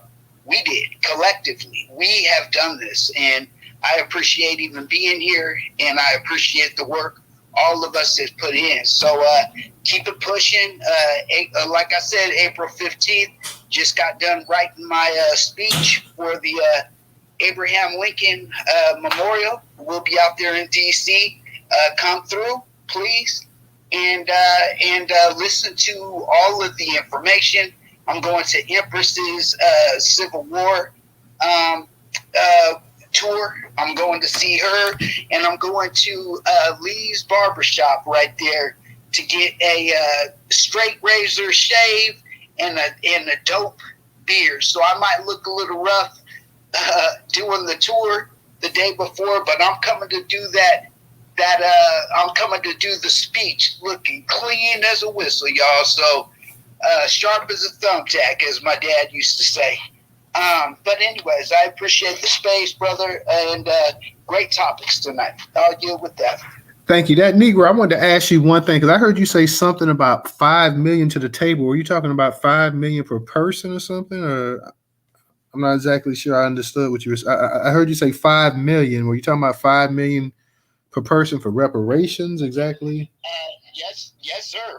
Per head of household, so that would be per family. But yeah, I think that is fair, and I'm pretty sure that's what the California Task Force, that's what they had came up with before the raccoonery started up with the inside of that situation. But yes, sir. So they're not talking about they're talking about, because I thought we were talking about individuals. So now we're talking about household now. Per household, per head of household. Yes, sir. Per individual. That's what we just follow behind the California. We agree with that. I think that's fair. Our Negro resolution put it at the minimum being 1.45. That's the absolute minimum. But I think the California task force was dead right when they said 5 million. So yes, sir. Yep. Let me ask you a quick question, and I'm going to go get it to Original and Ray.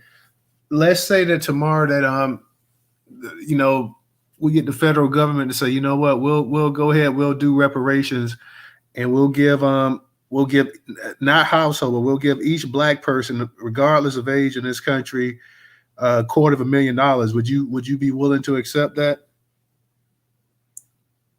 I think as a collective, would we be willing to accept that? It's not my choice. I think it should be all of us.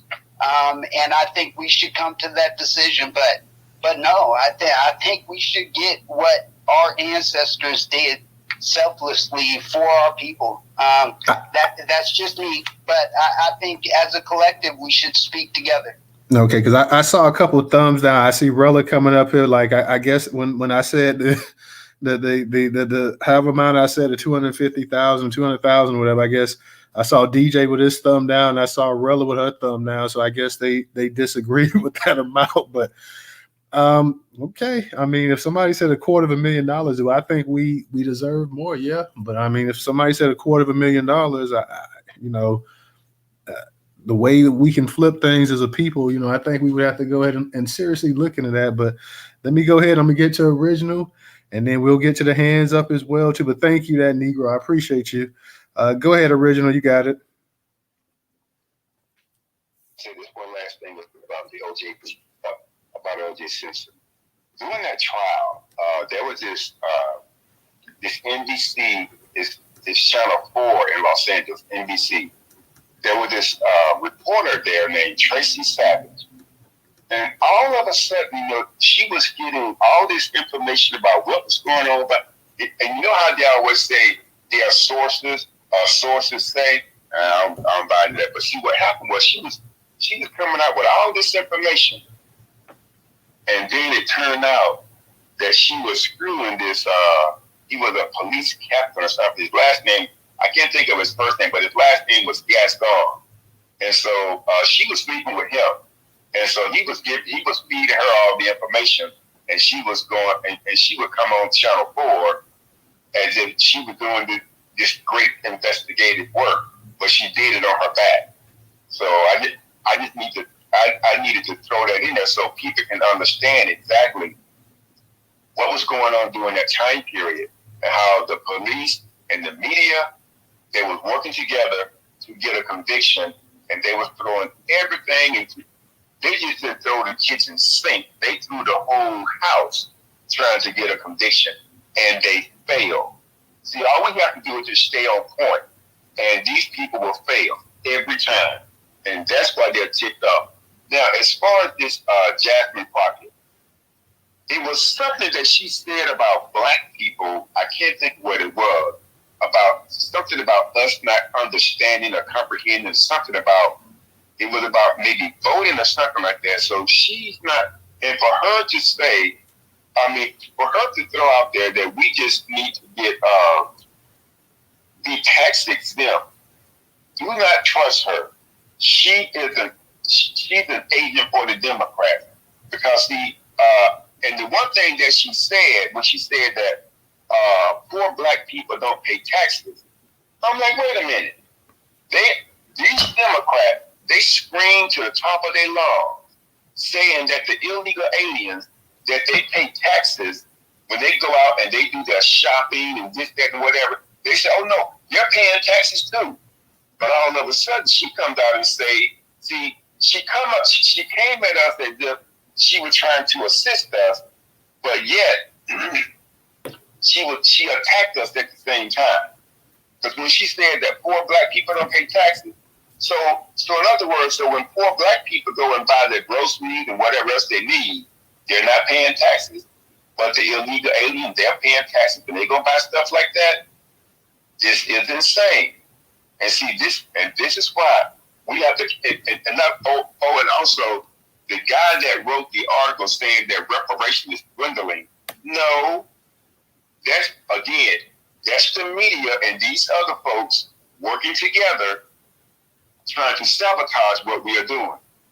That is their main MO. when it comes to us, all of them will come together and fight against stuff. Because I do, and I have to wonder why all of a sudden Jasmine going to pop up and talk about us being tax exempt, and like she was saying, and that'll be no, you do not speak for us. See, we pay for us or the people in Texas. Well, you probably get some other funding, whatever, across the board too. But she worked for us. She don't tell us what we need. We tell her what she needs. So be very careful in watching these people when they come out here and they're saying stuff like that. More than likely, and the other part is too, I think she may be trying to appear as if she's trying to do something for black folks. Why? There's an election in November. The Democrats are in serious trouble because a lot of black people, particularly young black people, are saying, screw the Democrat, we're not voting for you. See, we've been giving them our vote, but they've been taking our vote to represent all demographics except for us. So be very careful with these people, and we should bombard her with messages saying, wow, you said we only get exempt from paying taxes and you said poor black folks don't pay taxes, but you all scream and say illegal aliens pay taxes. See, that's serious. That lets me know she is an enemy to the Black American Freedman Negro, FBA, whatever you want to call yourself. She's an enemy to us, and we need to understand that, and we need to also understand that all these other demographics, like this Mexican that wrote that article saying reparations kind of dwindling. No, it's not dwindling.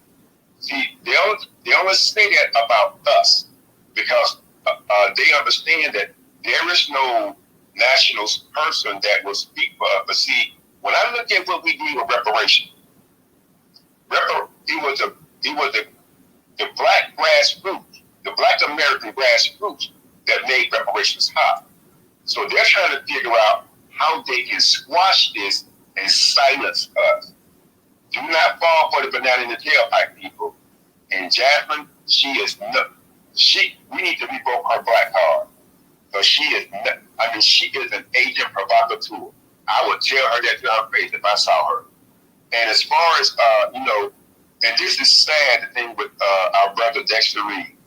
Now, they said that they stopped him on a seatbelt violation. But his windows were tinted. And, and driving in these cars these days, because sometimes I see people that I work with, and I'm looking at the car, but you can't really see inside these, even if the windows are not tinted. Kind of like if the interior is like a dark gray or something, you can't see inside these cars for the most part. So I'm trying to figure out. They said they stopped him for a seatbelt violation, really, and you go shoot at him like that. And like other people said, his windows were not shattered from him shooting out the window. And these people, again, they will work together with the media and forge a lie and present it and expect us to believe it, and then get an attitude when we should know. We know that's not true. See, we know when they're lying to us, and they know that they're lying. So we just have to continue to push. But again, people, watch out for other. If you see other black elected officials coming out saying something, oh yeah, and also Newsweek saying that each black person should get $156 million. Newsweek came out and said that. It's in an article that they put out. I think it was like maybe last. But it's no way that they're gonna give each black person $100 and some odd million. I know, but what I'm saying, I'm just saying that's what Newsweek, whoever their researchers were, they came up with that. See, here's the issue. It wouldn't be and let me say this too. Now, they always want to throw the Indians in there. the Indians already have received reparations several times. The Indians, the last time they received reparation was back in the 90s. And we were not included. See, they always going to throw the Indians in there as if, well, we have to pay. No, you've already given them. They got reparations back in the 30s, the 40s. They got it again in the 90s. So they received reparations. It's not like they haven't received anything, and they're still getting like some monthly stipends now. See, this only happens when it's us, and they're upset now because we have the ability, like how we are communicating here now. We have the ability to effectively communicate with one another and make things happen. That's one of the reasons why they're saying TikTok is a threat to national security. And I'm gonna land with that. All right, appreciate that, Original. Let me go ahead and get to Ray was just up here, but then he was having issues. He may drop back down. So Ray, I don't see you up here. I'll go ahead and get to Professor. Professor, go ahead and unmute your mic. Thank you again, Newstoter. And I just want to say something about this whole thing with reparations when it comes to the Indians. I see Brother Original just touched on that, and a lot of other people have touched on that issue. When it comes to the Indians or Native Americans family, let me say this. Native Americans, as they were back then, as full-blooded Native Americans, don't exist. Okay? That group barely exists because you know what they made up of now? Majority white. Because white people killed them all, and they made it with a lot of the Native American women. And most of the bloodline now is white dominated. Indians barely even exist here, y'all. So when you say Native Americans, what's the percentage of the group? I can't even remember. It's like 0.6%, 0.7% or something like that. They barely exist. It's made up of majority white people. That's why they keep saying let's add Native American into it, because white people went and mixed in with that group a lot back during that time frame. They was doing that to write them off, and they did a good job of them. The Trail of Tears. Who was the president behind that? Andrew Jackson. Andrew Jackson, who put these Native Americans on the Trail of Tears, he killed damn near all of them. And that's what he was trying to do. He hated them. He was trying to commit genocide against the Native Americans, everybody. And so was other white people. So they don't really exist here anymore. So when you hear them say, well, you know, Black Americans, for you to get reparations, we got to add in these Native Americans. Well, shit, how you gonna add them in? Hell, they don't exist. Okay? So I just want to bring that up to your family. That group don't even exist here anymore.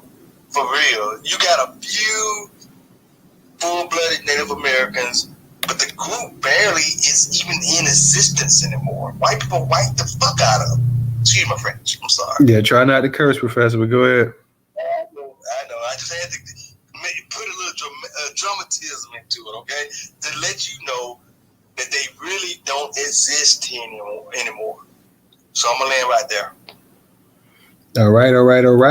Like I say, shout out to Professor too for joining the platform as well, guys. Let's try to get us one more. Like I said, we behind in the month of April, so we're trying to get more and more people to actually sign up and support the platform. So let's go ahead. Professor is the first person to sign up for the month of April. So shout out to him. The link is up in the Jumbotron. The link is also on YouTube where you guys can click it on the actual screen. It doesn't take any time to create a profile. To go ahead and sign up to the site. As soon as you sign up, your profile is automatically created for you. If you want to customize it, and you more power to you, go ahead. But we definitely need that support. For those that can support us on Cash App, $Newstoter, $Newstoter. We have the Venmo and PayPal in the Jumbotron, and the same over there on YouTube. We have the Venmo and PayPal in the description. Let me go ahead and get them a girl. Rilla, and matter of fact, Rilla, what's up with the thumb down? I saw you giving earlier. What's up? For what? Oh, because of what that Negro had when he was talking about it. Shout out to that Negro. When he was talking about when you asked him the question about if the federal government were to give $500K. Now we. Now I gotta tickle in my throat. Sorry. You might want to get you a little something to drink or get you something to drink real quick, Rella. We don't want you to sit up here and start coughing and choking. I'm long-winded because I be giving out information, and you know when you're giving out factual information, it takes your breath away. So look, actually, Rella, I didn't say 500K either. I think I said what 250. No, you said 500. I said 500. You said $500,000. No, okay. I thought I said 250, but matter of fact, yeah, I know. I thought you said $500,000. I'm sorry. No, he said 5 million, but I said 250,000, and DJ gave a thumb down too as well. So like, so that's even worse. So if the federal government said that they wanted to give each family member $250K, that's even worse because when you actually read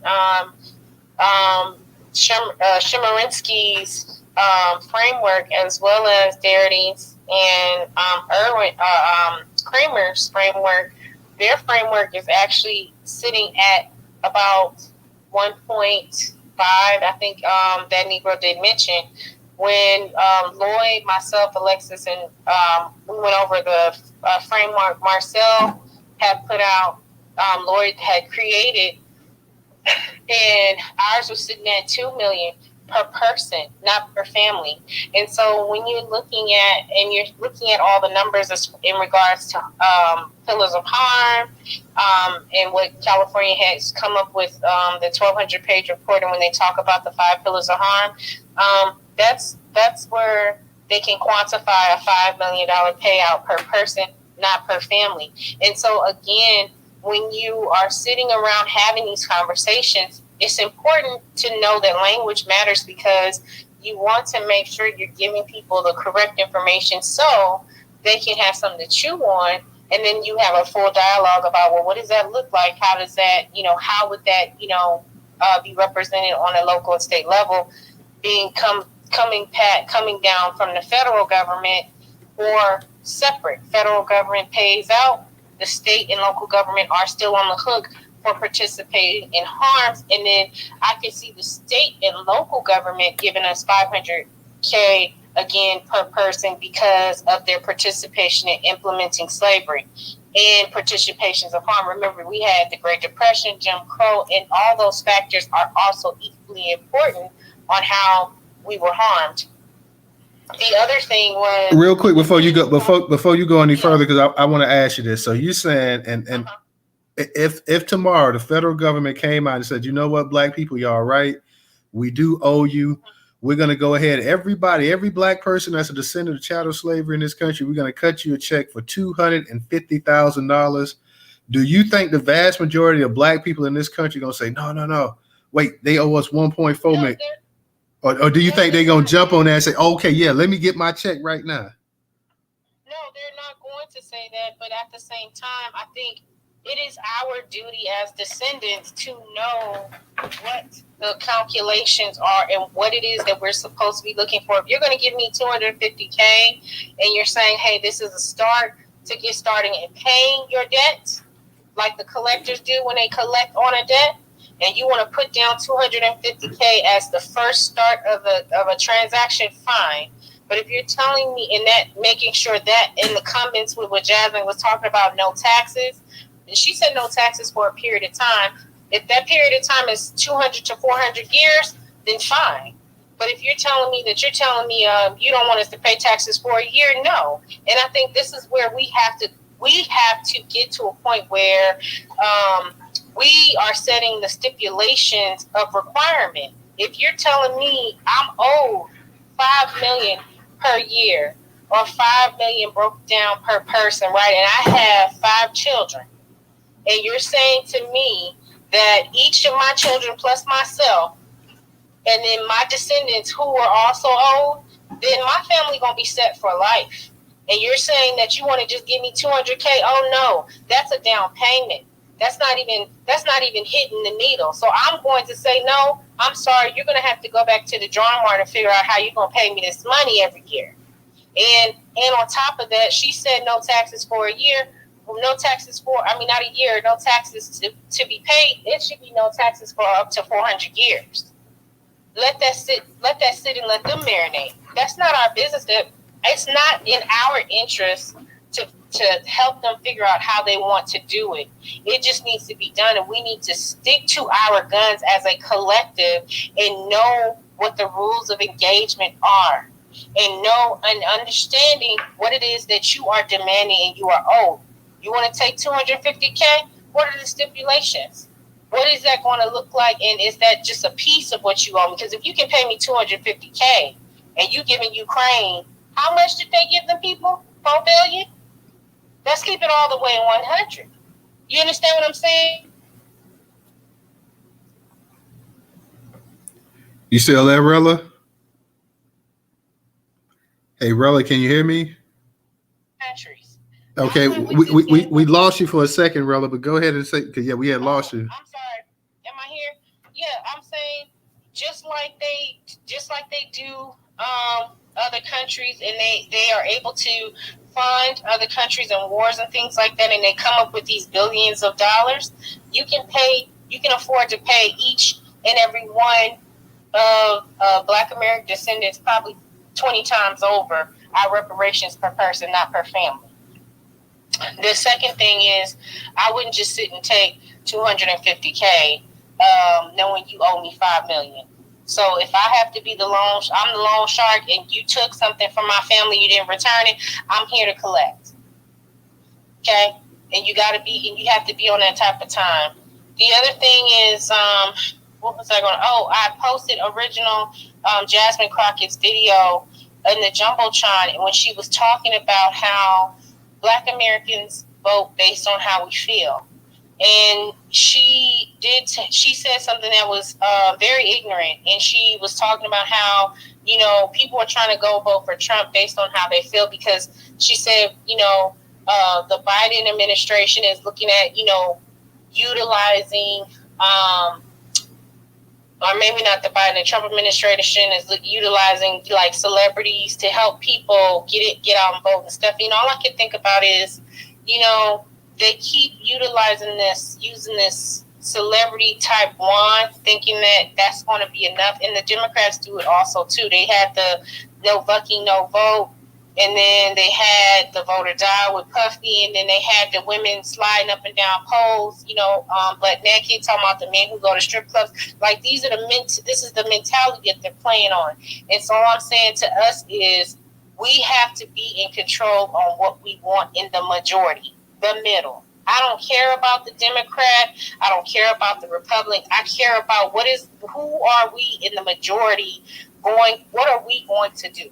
How are we going to show up in this election? And that looks like us telling someone like Jasmine Crockett, we actually do vote on emotion, but we vote on emotion based on how our environment is treating us and how the people who are in office have been doing us. Meaning that if you do me wrong on a daily basis and the policies you do harm me on a daily basis, my emotions is I'm going to vote based on my self-interest now. I'm no longer just giving you a vote because the person that's running up against you has some sort of whatever issue.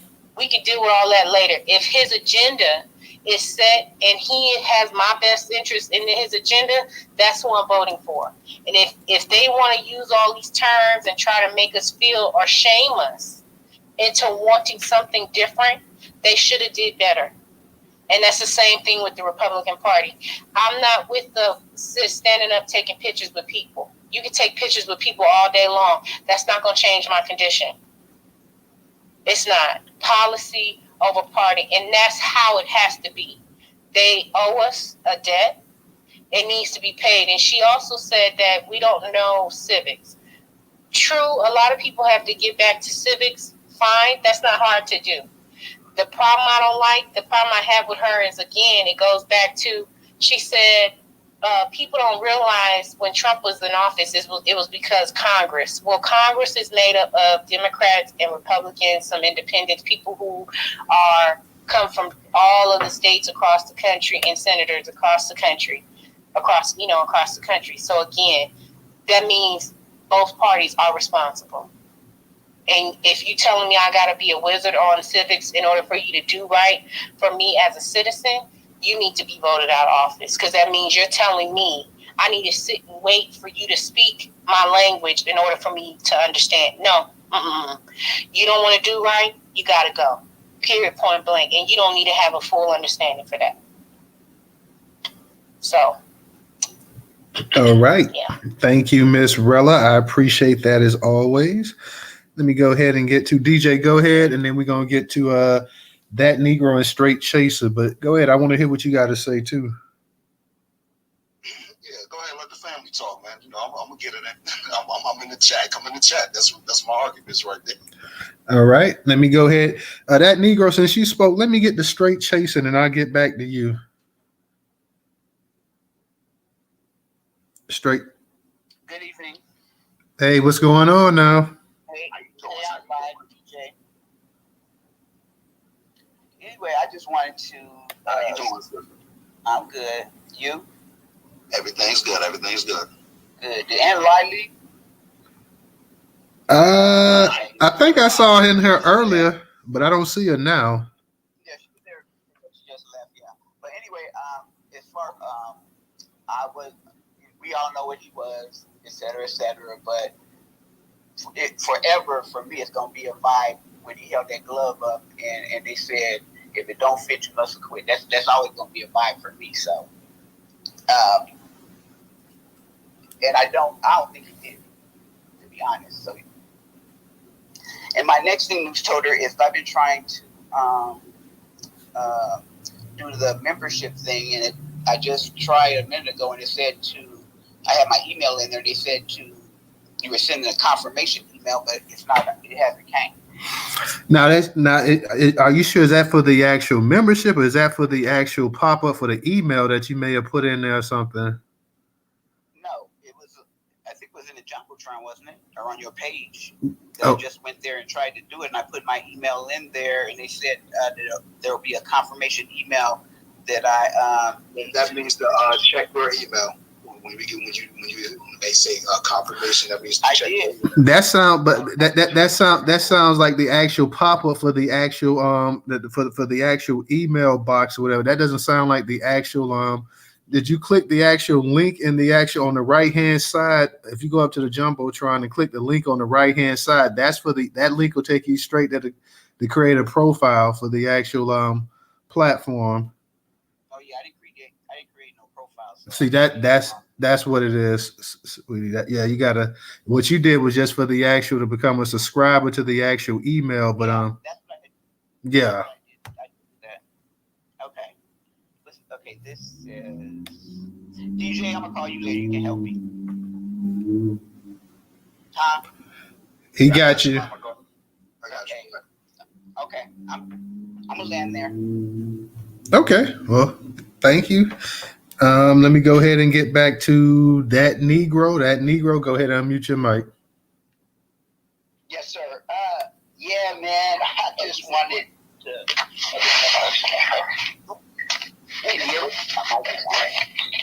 Somebody, Mike? Is that you, that Negro? Nah, she got it. Okay. Is that better? Yeah. Okay.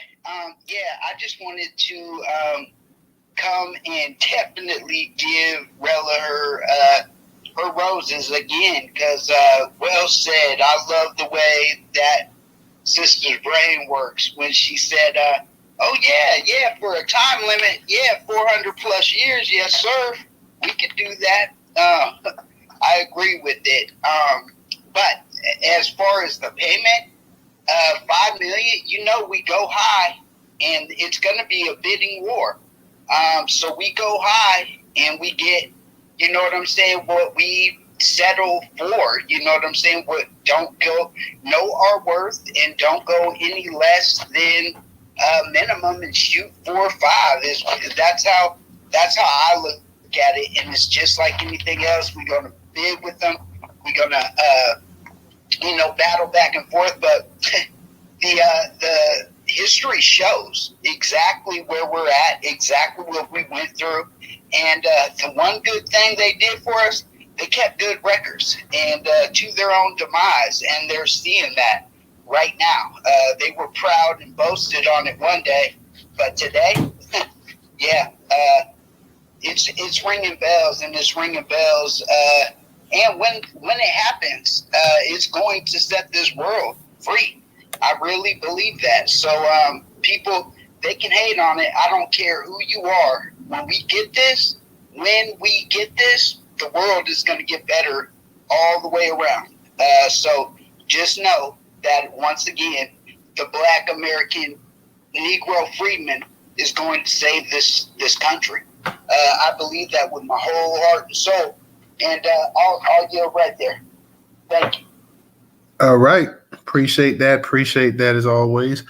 Go ahead, DJ. I know you had your hand up. And anybody else that wants to speak, we ain't gonna keep the space going too much longer. So for those that want to speak, come on up here now and get it in while you can. You there, DJ? Hey, DJ, you there?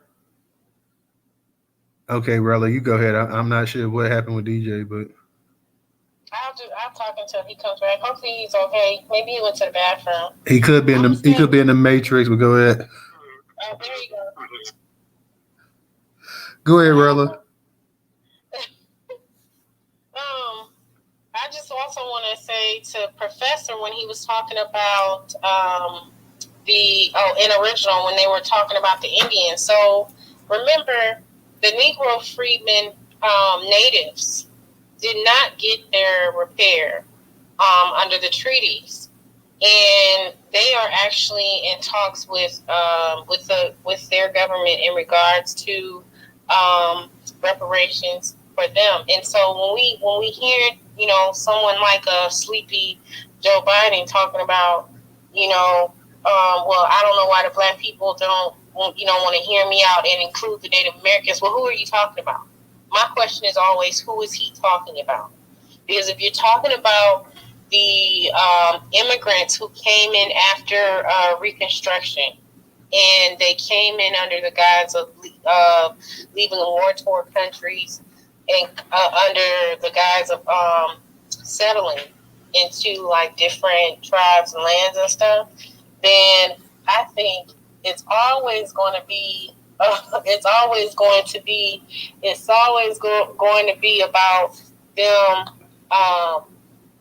recognizing and making sure that they not prepare, but acknowledge the mere fact that they actually did not include the Black natives at the time, whose lands were also stolen and who were actually excluded from those tribal lands. I mean, it was only in the last, maybe 2016, 2015, the tribes were talking about they did not want Black natives to be included any longer, being recognized as natives. They excluded them from even getting resources. And it's only been since reparations has been a talk in the movement, even for Black Native Americans, that now those Native tribes are like, oh, we need to revisit what we talked about. We need to revisit, the exclusion that was done to a lot of the Black Indians or a lot of the Black natives. So I don't agree. I think if they excluded a group of people because they were infiltrated by white immigrants and some Anglos, then I do believe that they need to hold that L, and they also need to be held accountable for the enslavement that they participated in as well. And that's how I feel about that. Alrighty. Thank you, Rella. Who is this in the comments section? Ration Sanity. by all means, I mean, I see you constantly posting stuff about OJ and about reparations. By all means, if you want to speak, if you want to come into space and you want to talk about something, because apparently you're listening somehow, because you keep leaving comments talking about the space and this and that. I saw you posted the old clip of the black woman that was on the jury. I guess I didn't get a chance to hear, but you said the black woman said that you said that she knew OJ was guilty, but she decided to vote not guilty anyways. Rash Insanity, if you want to come up in here and speak, all you got to do, I left a comment. If you want to come in here and speak, come on up here, request a microphone, and we'll go ahead and we'll let you speak as well. So if you got something to say about the space, whether it's on reparations, you're asking a question, or you want to speak about OJ or Dexter Reed, by all means, come on in here and we'll let you speak. So I think that's one of them news talk. I don't care who it is. They welcome to come in here and speak. If they want to, we get white folks to come up in here and say what they want to say as well, too, as long as you're not like wilding out and stuff like that. But I mean, come on in here if you want to speak and discuss this. I have no issue with it. I mean, this ain't an echo chamber. Everybody's not going to agree, and that's why I pretty much let people get up in and voice their opinion. So if you got something to say, by all means, Rash Insanity, come on in here, speak. Request a microphone. Everybody will be quiet and remain quiet after you get through speaking. Now, you may have some people that may want to challenge what you said, but like I said, come on in here and speak if you want to come up in here and speak. DJ, go ahead. You back now, or? Yeah, shout out to them. Yeah, anybody want to come up and speak, don't matter what you are, nationality-wise or whatever it is. What's your opinion? Because I see the same person in the chat. Miss Cleopatra, you can go ahead. I see you up here. Can you hear me? Yeah, I can hear you. Yeah. I'm not sure what's up with that Twitter. You know how it is, bro. So, I'll just be quick on the 250,000. That ain't no money, bro. Joker see that in one day and spend it the next day. You say you said $250,000 ain't no money? I done seen that money straight up and blew it the next day. It ain't no money, bro. You know what I'm saying? It'll be enough to pay your bills for a year or two. Remember, when you get money, your lifestyle changed, bro, and your tax bracket changed if you live in a legit life. Go ahead, though. Hey, that's real talk, because the average house now is like the median price of a house is damn near $400,000, about $370. Yeah, California, I meant to bring that up too. The housing market. This is why the tax exempt thing does matter, and housing and all that. I understand we're saying that, hey, look, we go just buy our own house. I think the 40 acres part of it still need to be on the table, because housing is high right now. So even if California originally was going to give, I think everyone, I think this was either San Francisco or like Oakland, one of those cities that said, okay, we're going to give up X amount for the discrimination of housing or whatever. They said they was going to give up, I think, $250,000 in the beginning, then it went up to $350,000. But when you look at the median house of what a house is worth in California, it's $500,000. So you can't even afford to live out there if you gave me $350 straight up. I'm gonna have to still rent. So other thing is too, we understand the whole narrative. Hey, look, if you get reparations or whatever the case be, you got folks, including our own people, they'll always be saying, well, what you need that for? Go get a job, all this other stuff. You're just gonna give it back to the white man. Some of that is true, but that's only because we don't have anything that produces generational wealth. We don't own anything. So, of course, you're going to give it right back. You're going to have to go to the Piggly Wiggly and get groceries and all this other stuff. You ain't thinking about going to Freeman Farms. Go to Freeman Farms right here on Twitter, yo. You feel what I'm saying? Shout out to Sister Brooke getting his money. You know what I mean? So, with that being said, $350,000, $250,000, they ain't no money. I done saw that straight up in my face. You know what I'm saying? Like, at different times in my life. You know what I'm saying? $50,000, $100,000, $150,000, $250,000. When my family knows getting money, and they some of the biggest dope boys out here, I don't throw $250,000 counted in my face in the 80s, bro. That's no money, bro. And it be gone. Just like that, bro. 2 seconds, yo. So, yeah, I'm going to need that $10 million, New Jersey. Cali getting 5, 10. Jersey, I need 10. Hey, I know what you did last summer. You know what I'm saying? I know what you did. You know what I mean? But go ahead. All righty. Let me go ahead and get to Miss Cleopatra. Miss Cleopatra, are you here? Miss Cleopatra, are you here? She's got a hand. Yes, I'm here. I might quickly just wanted to kind of talk about OJ. I do remember him as a kid doing X, Y, Z, and ZYX, and he has had an interesting life. However, as a screenwriter, I did send it to you and I posted throughout my timeline. I would love to see or do a film on him about his first marriage. So anyone, feel free to check that out. And all of this other stuff is quite interesting. I definitely pray and hope that when it comes to reparations, the right people will make the right decisions so we as a community can move forward. Because unfortunately, it's just getting ridiculous. So thank you. All right. Thank you, Miss Cleopatra. Let me go ahead and get to I just thought I saw somebody's hand up. Maybe I didn't. I thought I saw somebody's hand up. Oh, Black. Okay, I saw Black come up here. Until you do, Black want to go ahead, though. Okay. Black, you go ahead. Okay.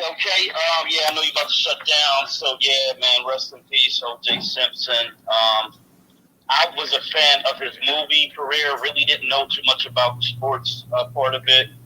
But, he was funny as hell in those, was it The Police? The Naked Gun.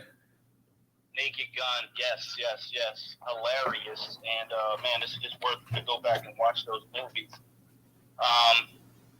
I've been posting for years about this, but 7 days, a week later after that verdict in my city, Pittsburgh, the suburbs, they killed a young black man, 25 years of age. His name was Johnny Gamage, and he was the cousin of a Pittsburgh Steeler, Ray Seals.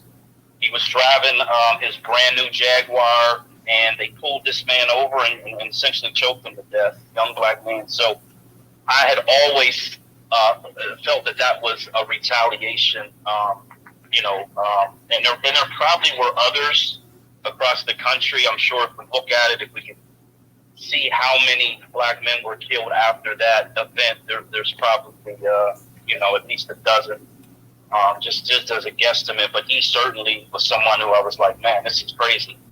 And I believe those police officers were exonerated in that situation, which is even worse. So again, rest in peace to OJ. I came up because this taxes issue. So we look at Delaware and people say, oh, Delaware don't have no taxes, but really they do have taxes. They just don't tax the citizens; they tax the corporations. So it's like it's one of those secret taxes, I guess, what you could call it. But when it comes to citizens, the federal government, we don't really pay a lot of direct taxes to the federal government. It's really payroll taxes. And that's pretty much it, to be quite honest. Everything else is kind of embedded in the cost of goods and services. And so for her suggestion, I heard a lot of people giving some really good, insights on that. Taking away our payroll taxes means that you have to work in order to get that benefit. If you own a business, which I do, and you're able to deduct those expenses, depending on if you are carrying losses and or there's all these ways that you can, if you buy property, if you buy vehicles, if you buy equipment, you can carry that out over several years. So you end up reducing your taxes down to the point where you really don't pay those taxes, at least for the first few years of a startup. So it starts to become, I don't think the return on the investment of that would actually prove to be valuable to Black America. I really think that, her being a congressperson, she really should kind of have an economist who deals with taxation at the federal level, who could actually really narrow that down to a specific number, or at least an idea per person how much in actual federal taxes. Because you're not, the federal government is not going to be able to tell states not to tax people.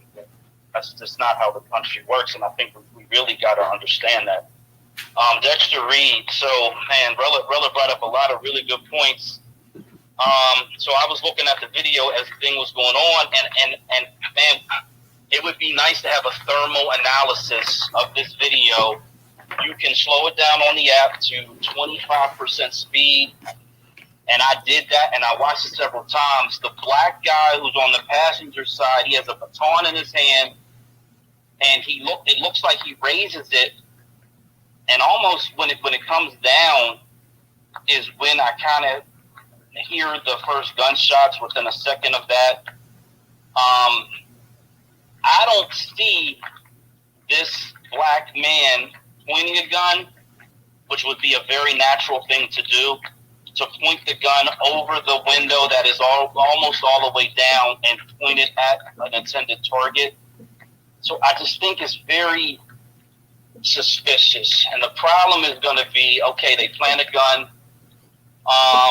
Does he have gun residue on his hands? Is there somebody in the Chicago Police Department, which is likely very corrupt, that would actually secure the body to do a real forensic audit of, does he have any gun spray on his body in any way, shape, or form? Just all the basic forensic analysis. But even still, even in that, it does appear to be a situation where you got this task force, this tactical unit, someone referred to them as a death squad. They're disbanding them across the country. I know when I was a teenager, our drug task force was known for being like just pure. I can't cuss on here, but I'll let your imagination, get you in terms of what I really want to say. But just basically devils with a lot of power, robbing drug dealers, which I'm sure happens in Chicago, setting people up, which I'm sure happens in Chicago. It seems as though they intended on executing this young man from the beginning. I think that was the intention of the stock. I think it really boils down to that split second when you hear the first gunshots, because after that there were no signs of him being aggressive towards them. They say the car moves forward, and I could see that in a video, but that to me would be, if someone starts shooting at me, the first thing I'm going to try to do is get away from it. The car maybe moved a foot or so, and then you see him get out of the car. Now, here's the other thing that doesn't make sense. If you just fired your weapon at any person, regardless if they're returning fire, and you have the strength to get out of your vehicle, you're going to continue shooting at these people if that was your intention. That's just a natural human response, and even from a self-defense category, but even if he was attempting to, as they say, shoot at them in any way, shape, or form. So for them to say they found a gun in the car and he makes it to the back of the vehicle and they're continuing to stop, there's like a 3-second pause, gunshots, and then you hear the gunshots again. He's already out of the vehicle at the point. To me, this is where the federal government, if there was any federal protections, they would absolutely need to step in this situation. But I don't believe Chicago. I think they're going to cover it up. And unless there's like a really good, honest police officer on that force that's willing to go through everything they're going to put them through, that stands up for this guy, I just think it's going to, and that's really, really sad. So I'll just end with that.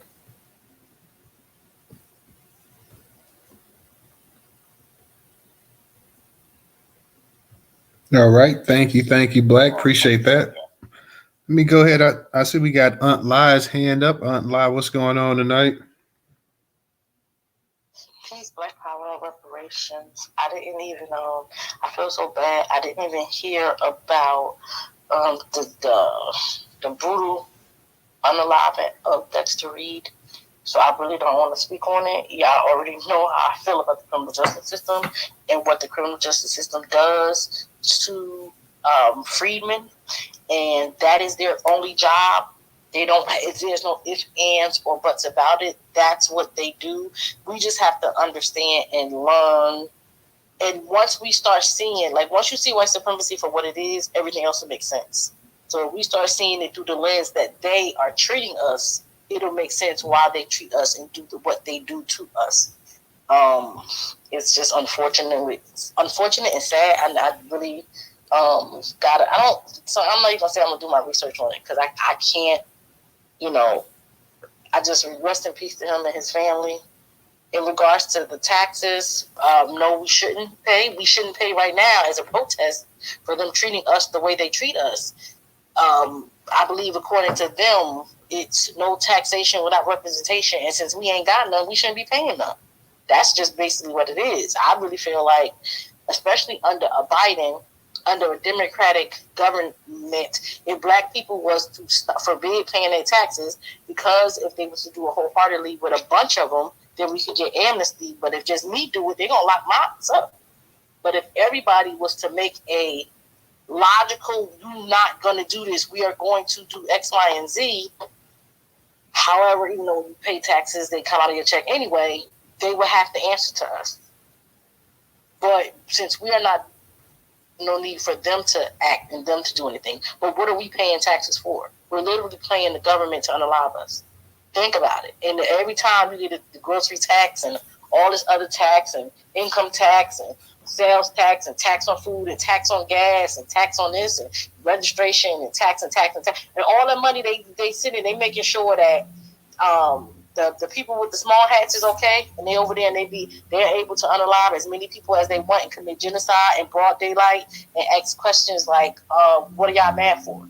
Or sending it to Ukraine and making sure that they're okay with our tax dollars, but at the same time, they're charging us an arm and a leg for bread, cheese, and everything else. I don't eat cheese. In regards to OJ, this is why I wanted to say something, because I love me some OJ. And I met his daughter. I remember meeting his daughter too. She was at Tretch from Naughty by Nature House after, I believe it was 1986. It was after the Lady of Soul Train Awards. If you remember that award show, I believe she came out and presented with Tretch. My uncle lived next door to her in East Orange, New Jersey, and she literally was at his house in the cookout. And I was like, oh my God, I'm telling your father, I know he didn't do it. Yeah, I actually did tell her that. Yeah, shout out. But I really feel like it's unfortunate that, he died. I really don't feel like he committed the murder. Actually, I know for a fact he didn't, just based on the evidence that was presented. But his case, like Black State said, his case was a reckoning for the corruption, to really understand, and everything what happened with Latasha Harlan and everything that happened in LA as far as how they treated black people. There was a target put on everybody else's back because he got found not guilty, even though he was innocent. And you can literally see it by everything that was done since his case. And some people look at it as, even if he did do it, they don't care because he got away with it. But we as a people have been suffering because of what his case, and instead of it benefiting us in the way that it should have benefited us, for the corruption being out in the open, the fact that you had that BAS, I can't even say bastard, I don't know if that's the cuss, say on the stand, did you plant any evidence in this case? And he took the Fifth Amendment. The Fifth Amendment means I cannot answer that without self-incriminating myself. Meaning, if I say no when y'all know I'm lying, y'all gonna try to do the perjury. The fact that all those things that happened in that case, nobody even blinked the eye at. The fact that he is actually a motivational speaker and get paid to speak about how corrupt he was as an officer. The fact that, just everything with that case, it really is an eye-opener of why black people are really treated the way they're treated in the courts, simply because of his case. Because they wanted to get him. Any nigga would do. Excuse my French, I don't like using that word. But they wanted him because they wanted him to be guilty of those charges. And the reason why certain people think that he is guilty of killing his ex-wife is because that's what they do when they leave in a marriage.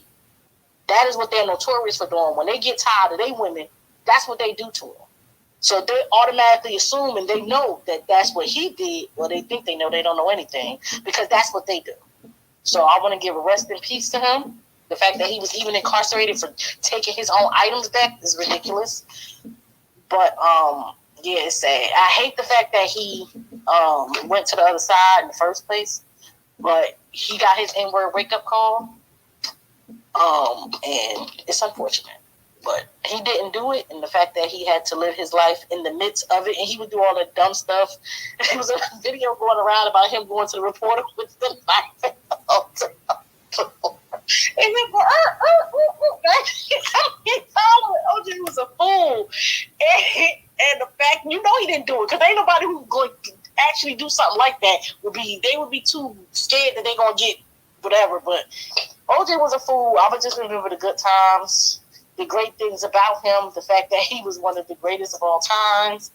And, I hope his kids, I send them my deepest condolences. And his daughter, she's short too, but she is beautiful. She's really beautiful. I'm going to dock my vote and fold my chair.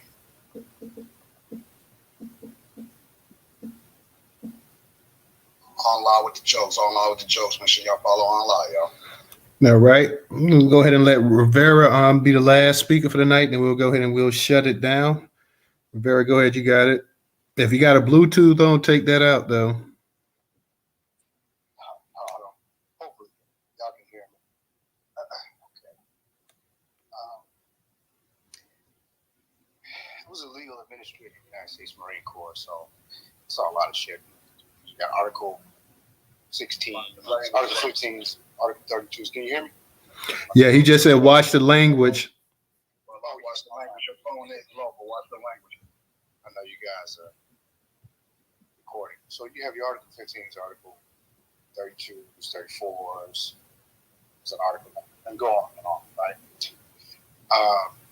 Interesting thing about the UCMJ versus federal justice system, state justice system, is that it's kind of separate. It's got its own thing. So anyways, I say this to say this because I was in another room and they didn't want to hear what I had to say. There's a lot of cooning going on, really bizarre. Even if OJ did it, I'm going to say this to kind of ride the fence. People who are doing the whole, there are facts.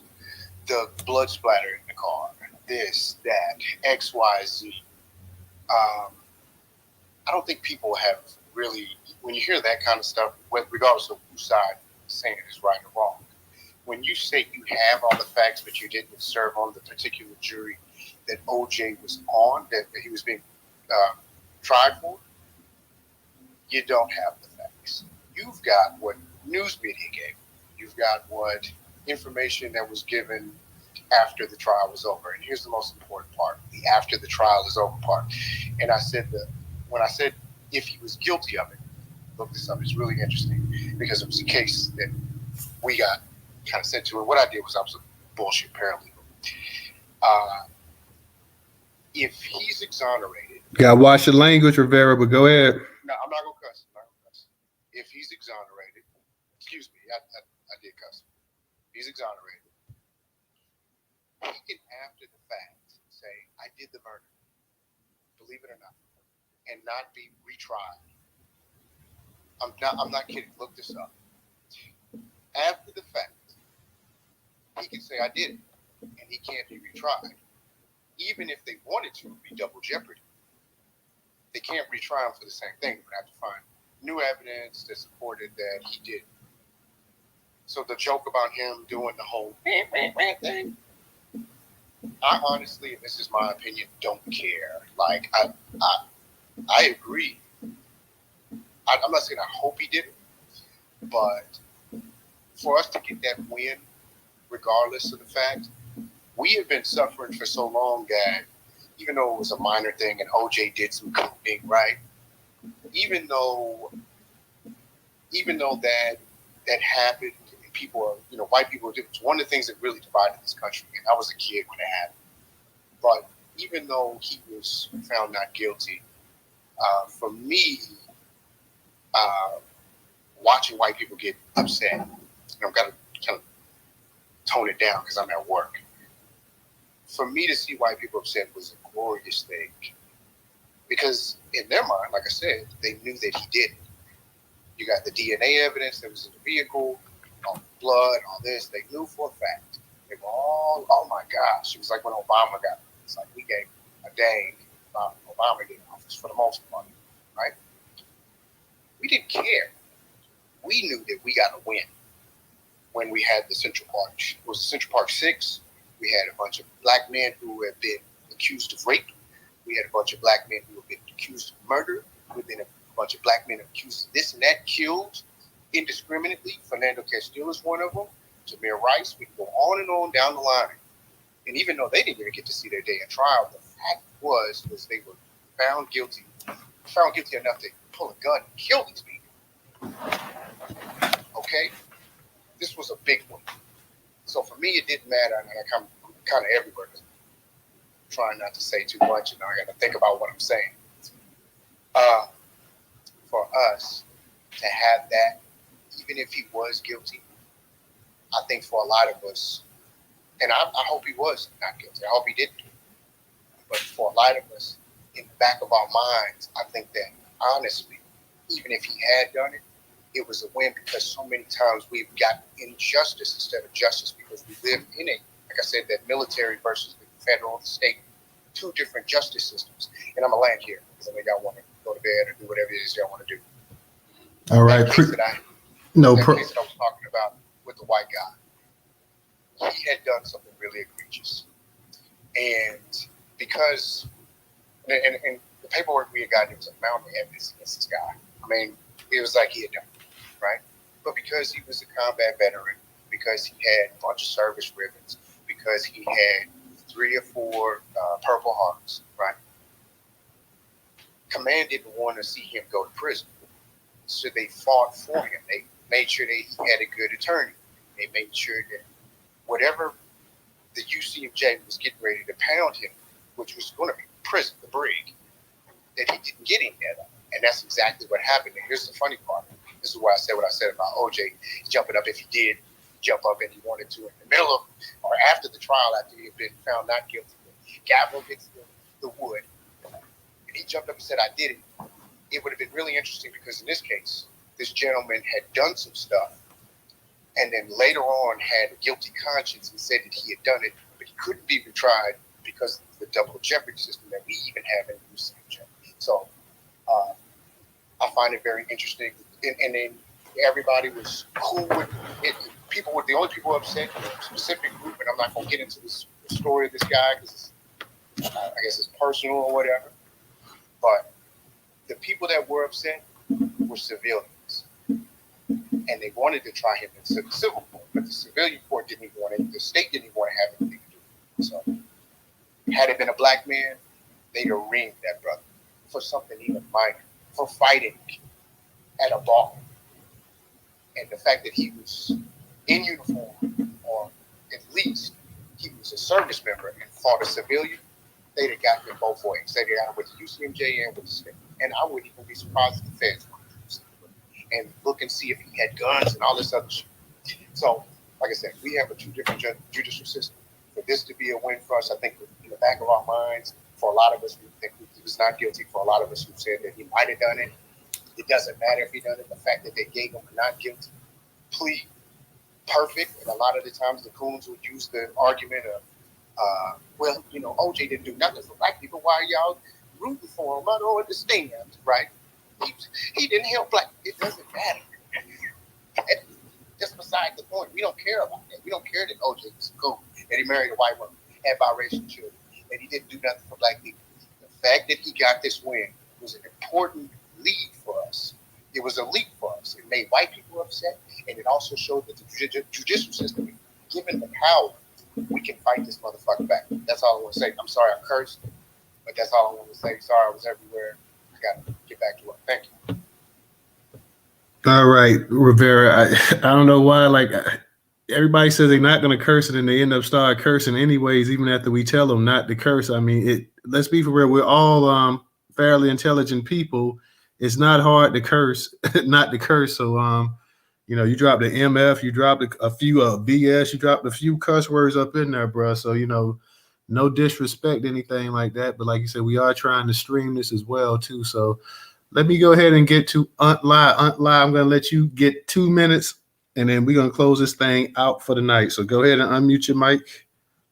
And Okay, number one, exonerated Central Park 5. Number 2, I know that OJ did it because several instances. Number 1, I have common sense. Number 2, if you know anything about blood and how blood stains and how hard it is to remove blood from a crime scene to the point where you have to get special chemicals and blood doesn't get out of your clothes, and the way blood pours when it is spewed, the way it is spewed when a neck is sliced, you would know that there's no possible way for Orenthal James Simpson to have the amount of blood that he needed to have in his body to be going from his body in 25 minutes for him to get a plane. That is not possible. And for people to not understand or know and thinking that he did it because of drops, there's no way possible for that much blood to be nowhere, even in his clothes. Now, I know I have a close personal family member who actually committed a crime where they had stabbed someone 18 times and the blood was soaked to the point where it soaked in their underwear. They couldn't get it out for days. Their hair, when blood spews like that, it's everywhere. It was no blood in his hair, no blood. There's no possible way for him to have committed that crime. Whether we want to say we think he did it or not, it's not possible. I dock my boat and fold my chair. All right. DJ, I saw you tried to get the dude to come up here. This dude is a coward. He's sitting up in the comments section just running his mouth, sitting up here talking about white people didn't create racism. That's an ignorant statement. The concept of race comes from white people. So what the hell are you talking about? You sitting up here talking about racism and this and that or whatever. White people love to talk about racism. When you talk about how this country was founded on racism, and all of a sudden they go to deflecting and changing the topic and trying to come up with excuses and this and that, and want to talk about, well, you know, every place in the world had slavery. Every place in the world had injustice. Every place, they always talk about every other place except the place right here where they live at. See, they don't live every place in the world. They live in America. They want always, as soon as you start talking about what went down in this country and the treatment or whatever, are you trying to sit up there and say that black people have treated white people the same way that they treated them? So no, he's too much of a coward to come up in the space. He's been sitting up here doing his little message or whatever. So yeah, come on up here and let us know exactly what you got to say. But you're too much of a coward, and you won't sit up here. And I'm not going to go back and forth with some punk in the comments section or whatever. So if you got something to say, then you come up in here and say what you got to say. But you're not gonna sit here. But you talk because I don't want to come up in a racist black space because I'm a white man. I'll get treated the same way a black would in a white supremacist space. It don't even make any sense right here. You want to sit up here and you want to type all this stuff and this and that or whatever, and hope that somebody entertains you or whatever. And here's the thing: you follow me. If we such big racist towards you and we mistreat white folks so bad, then why in the hell are you following quote unquote a black supremacist? See, this is why people talk about why racism never gets solved in this country. And you hear black people go along with this crap too, tell yeah, well, if we can come together as a people and say, listen, there's one group of people that created this problem, and it's only one group of people that can solve it. We've been the only group fighting against it the entire time. Everybody else has just rolled along with the parade. You know, so if racism, if people want racism to end in this country, which they don't want racism, white supremacy to end, because you could take a dirt poor white person and he'll never amount to anything in his life, but he'll always be better than a nigga. So that is his badge of honor right there. He's never going to be rich. He's never going to be anything important. He's never going to have a real legacy to pass down, but he can sit up here and say, you know what? I might not be this, I might not be that in life, but at least I'm better than these niggas here. So you don't want it. People talk about the rich and the upper class and this and that. They've always used the poor white people to go ahead and carry out their dirty work. Racism could have been ended. People talk about, well, racism will end when this generation dies off of that, and it keeps getting stronger and stronger. You know, it keeps getting stronger and stronger. If it was going to die off, it would have been died off after the Civil War, but it didn't. It hasn't gone anywhere, and it's not going to go anywhere. So, like I said, nobody finna sit up here and entertain you up in the comments section. If you got something to say, you've been sitting up here, you've been spying, you've been listening like most white people or whatever. So, if you got something to say, come on up in here and do it. And yeah, you are a coward. You're a coward. Your mama a coward. Your daddy's a coward. Your whole family's coward. So if you got something to say, come on up in here and say what you got to say, whatever. But you ain't gonna come up in here. You're gonna sit up here and you're gonna play that the blacks are terrorizing you. The blacks are doing this. The blacks are doing that, or whatever. So and don't even tell me about somebody talking about some Asians eat dogs. Nobody even mentioned Asians in here, so I don't know what the hell you're talking about. But come on up in here. But you're not gonna come up in here, so you can shut up. Straight up, you can shut up. Nobody wants to hear it. We ain't gonna sit up and entertain somebody in the comment section that's in here spy and listen to what we gotta say, but too yellow to come up here and get on the microphone. So go in there and do what you do and whatever, but keep us up out of it. Because if you had a chance to come up in here, I invited you when you were sitting up here and you were talking. I think you were having a conversation with Professor or somebody else. I offered you the microphone. You didn't want to come up in there. The first thing you saw, I sitting up here talking about how blacks gonna pick on you because you're the white boy. You're the lone wolf. So he was having. Yeah. I think he was considering me and DJ. But this guy, like you said, Newstoter, he won't come up in here. Because he's a coward. That's why he ain't gonna come up in here. He's a coward. He's a coward. He's a coward. And look at him. And he's listening like a little sissy, but he's too scared to come up here to, you're a black supremacist. Yeah, so I know. We got you angry. We got your panties in the bunch. You the one up in the trailer park that's up here getting lit up off of the fentanyl and the meth. So like I said, you can come up in here, but listen, blacks, I don't follow white supremacists that I know. So you can unfollow me. You can block me. I don't follow Klan members. I don't follow skinheads. I don't follow neo-Nazis. At least not knowingly. Now, you follow people and you don't know what they are. But if I know that you're a neo-Nazi, a Klan, or a skinhead, I'm sure not going to follow you. Proud Boys, none of that. But apparently you following the black supremacists. So what does that say about you?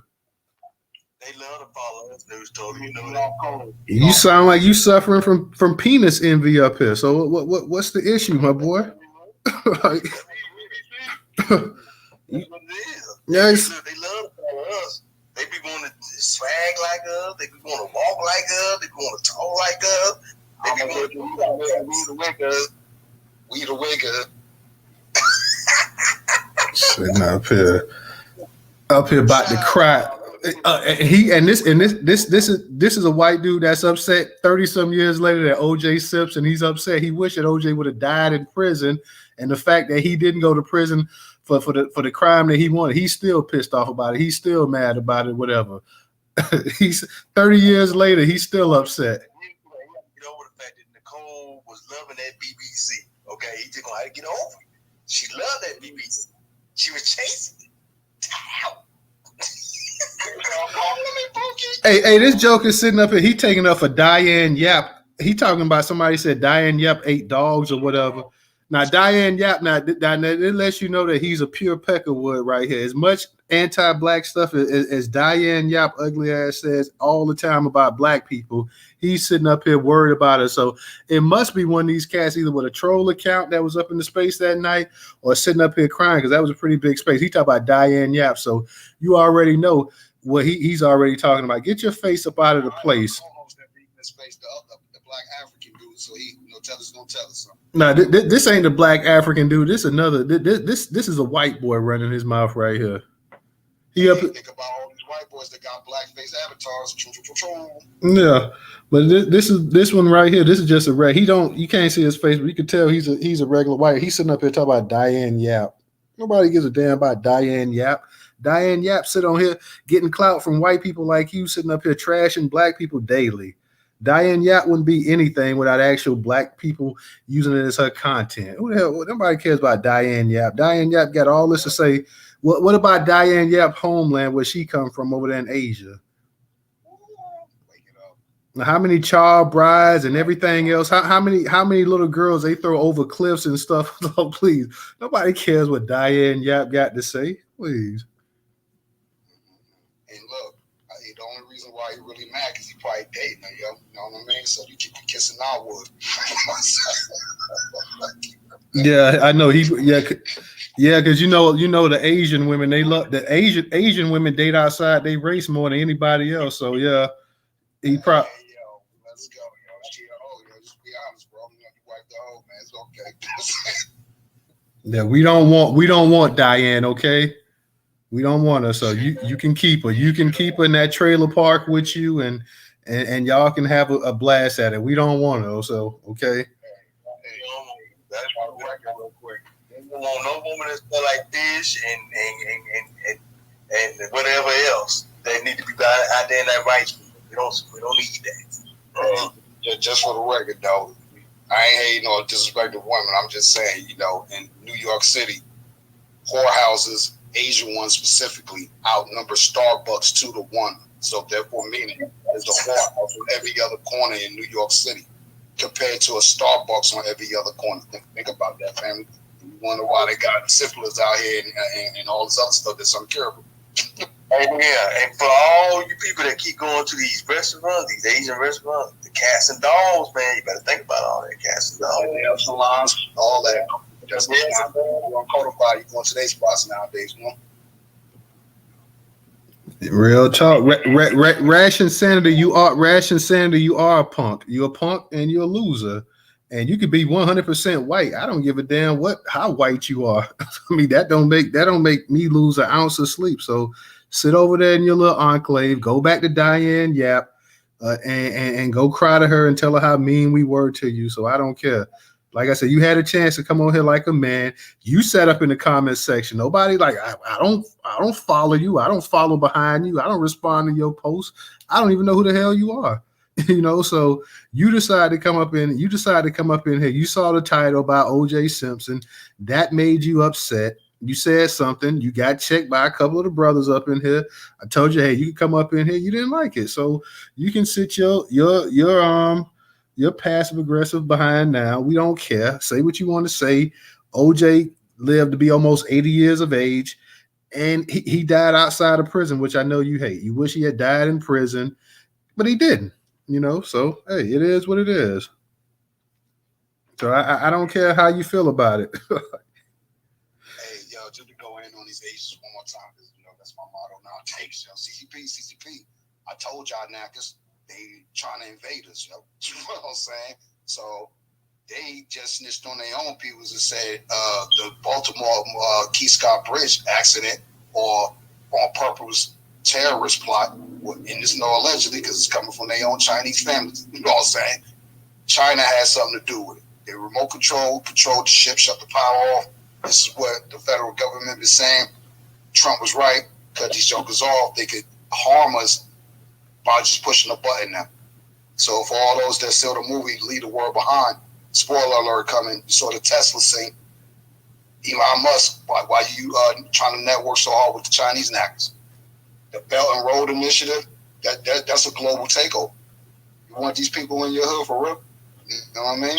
Come on, man. Wake this stuff up, man. So you dating China Yap, a.k.a. Diane Yap. Hey, you just tasting BBC wood, bro. That's all it is, man, because she definitely on our wood, man. You know what I'm saying? Actually, why she riding BBC so hard, man? Why she talking about black people the way she talking about it? Because that black man that she probably liked in grade school probably told her, no, we don't love you long time, Diane. We don't want to love you long time, Diane. I take 4 chicken wings and rice too, man. You know what I'm saying? All right. But yeah, I like I say, I don't care about Diane and I don't care about this dude either. And this dude following around or whatever. He he's still upset. He's showing the black woman that spoke about quitting OJ or whatever. He upset. I tell you what, there's a trillion videos. Hell, don't even get us started on this skank that was responsible for Emmett Till getting killed and murdered and whatnot. And the Department of Justice from Eisenhower all the way to Biden let this woman go, didn't try to charge her, nothing like that as well, too. Set up here and set something in motion that got a 14-year-old boy lynched. And then her husband and brother-in-law sit up there and they tell a story about how they killed this nigga and tortured him or whatever. So yeah, miss us with all of this right here. Nobody, I hate to see that 2 people lost their lives and stuff like that, but I never thought that OJ Simpson sat up there and OJ Simpson was in his mid-40s, arthritis and everything else. He goes and he supposedly kills these 2 people, get on a plane and this and that. And I mean, please, No, and like Ray said earlier, the man was a 3rd-degree black belt or whatever as well too. So I'm not even trying to hear all of this right here. You're upset. You mad. You mad because what Johnny Cochran said, if it don't fit, you must have quit.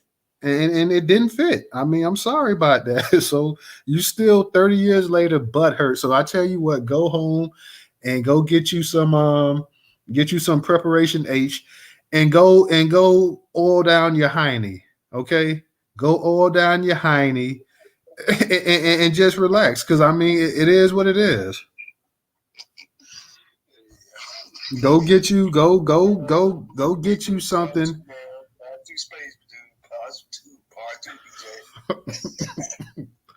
Hey, let Ray get up here real quick. I'm gonna go ahead and shut this. Check the back chats, man. Come on, man. You already know I'm DJ. I'm all night long, all night. Go ahead, Ray. What's going on, y'all? So I was having some trouble. I tried to get on early. You trying to close out the space news? Hello? Can you hear me? Yeah. I'm gonna be closing it out in a second, Ray. But I think DJ. But DJ. Just record a message, Newstoter. Yo, I thought they had dropped again. I said, man, not again. God. Hey, Ray, messing with them iPhones, man. Trying to tell you, be taking applications on the dark side of Android. And it might be, man. I thought it had glitched out on me for a second. What I was gonna say, dude, you really gotta get my cousin in on this case. He has a lot. I'm talking about Judge Joe, obviously. He has a lot of information about this case, man. And I really think he could, just have like a Q&A session, because I'm sure people have a lot of questions that he has knowledge to. And it's a recorded space, so I really think that'd be good for your platform. Couple of things I want to add too, though. Some, a couple of things I was thinking about. And I don't, if it's been mentioned, I apologize, but like I said, my phone actually dropped. I couldn't get on stage. But did anyone talk about the telephone records? Because evidently, something that wasn't shown was the fact that Nicole was alive and talking to her mom at the same time that OJ was supposedly on this plane, headed to Chicago. Was that brought up at all? What was that again, now, Ray? Say that again. The telephone records. The telephone records showed that Nicole was alive and actually talking to her mother around the same time OJ was on that plane to Chicago. So obviously she can't be talking to OJ if he just killed her. You know what I'm saying? Obviously. I didn't know that. I mean, I forgot what time she was actually supposed to be killed, but I know Judge Joe Brown. He definitely said that OJ. I remember him saying that years ago. He was breaking, like he always said that OJ didn't have anything to do with it. Yeah, but I think we might need to get some. This is obviously just happening. He'd be someone really great to talk to. The telephone records. That's one thing. Something else I wanted to definitely bring up: the shoe prints. So. If people don't know, OJ from childhood, he had rickets. So when he was also bow-legged, and he was kind of pigeon-toed, from the rickets.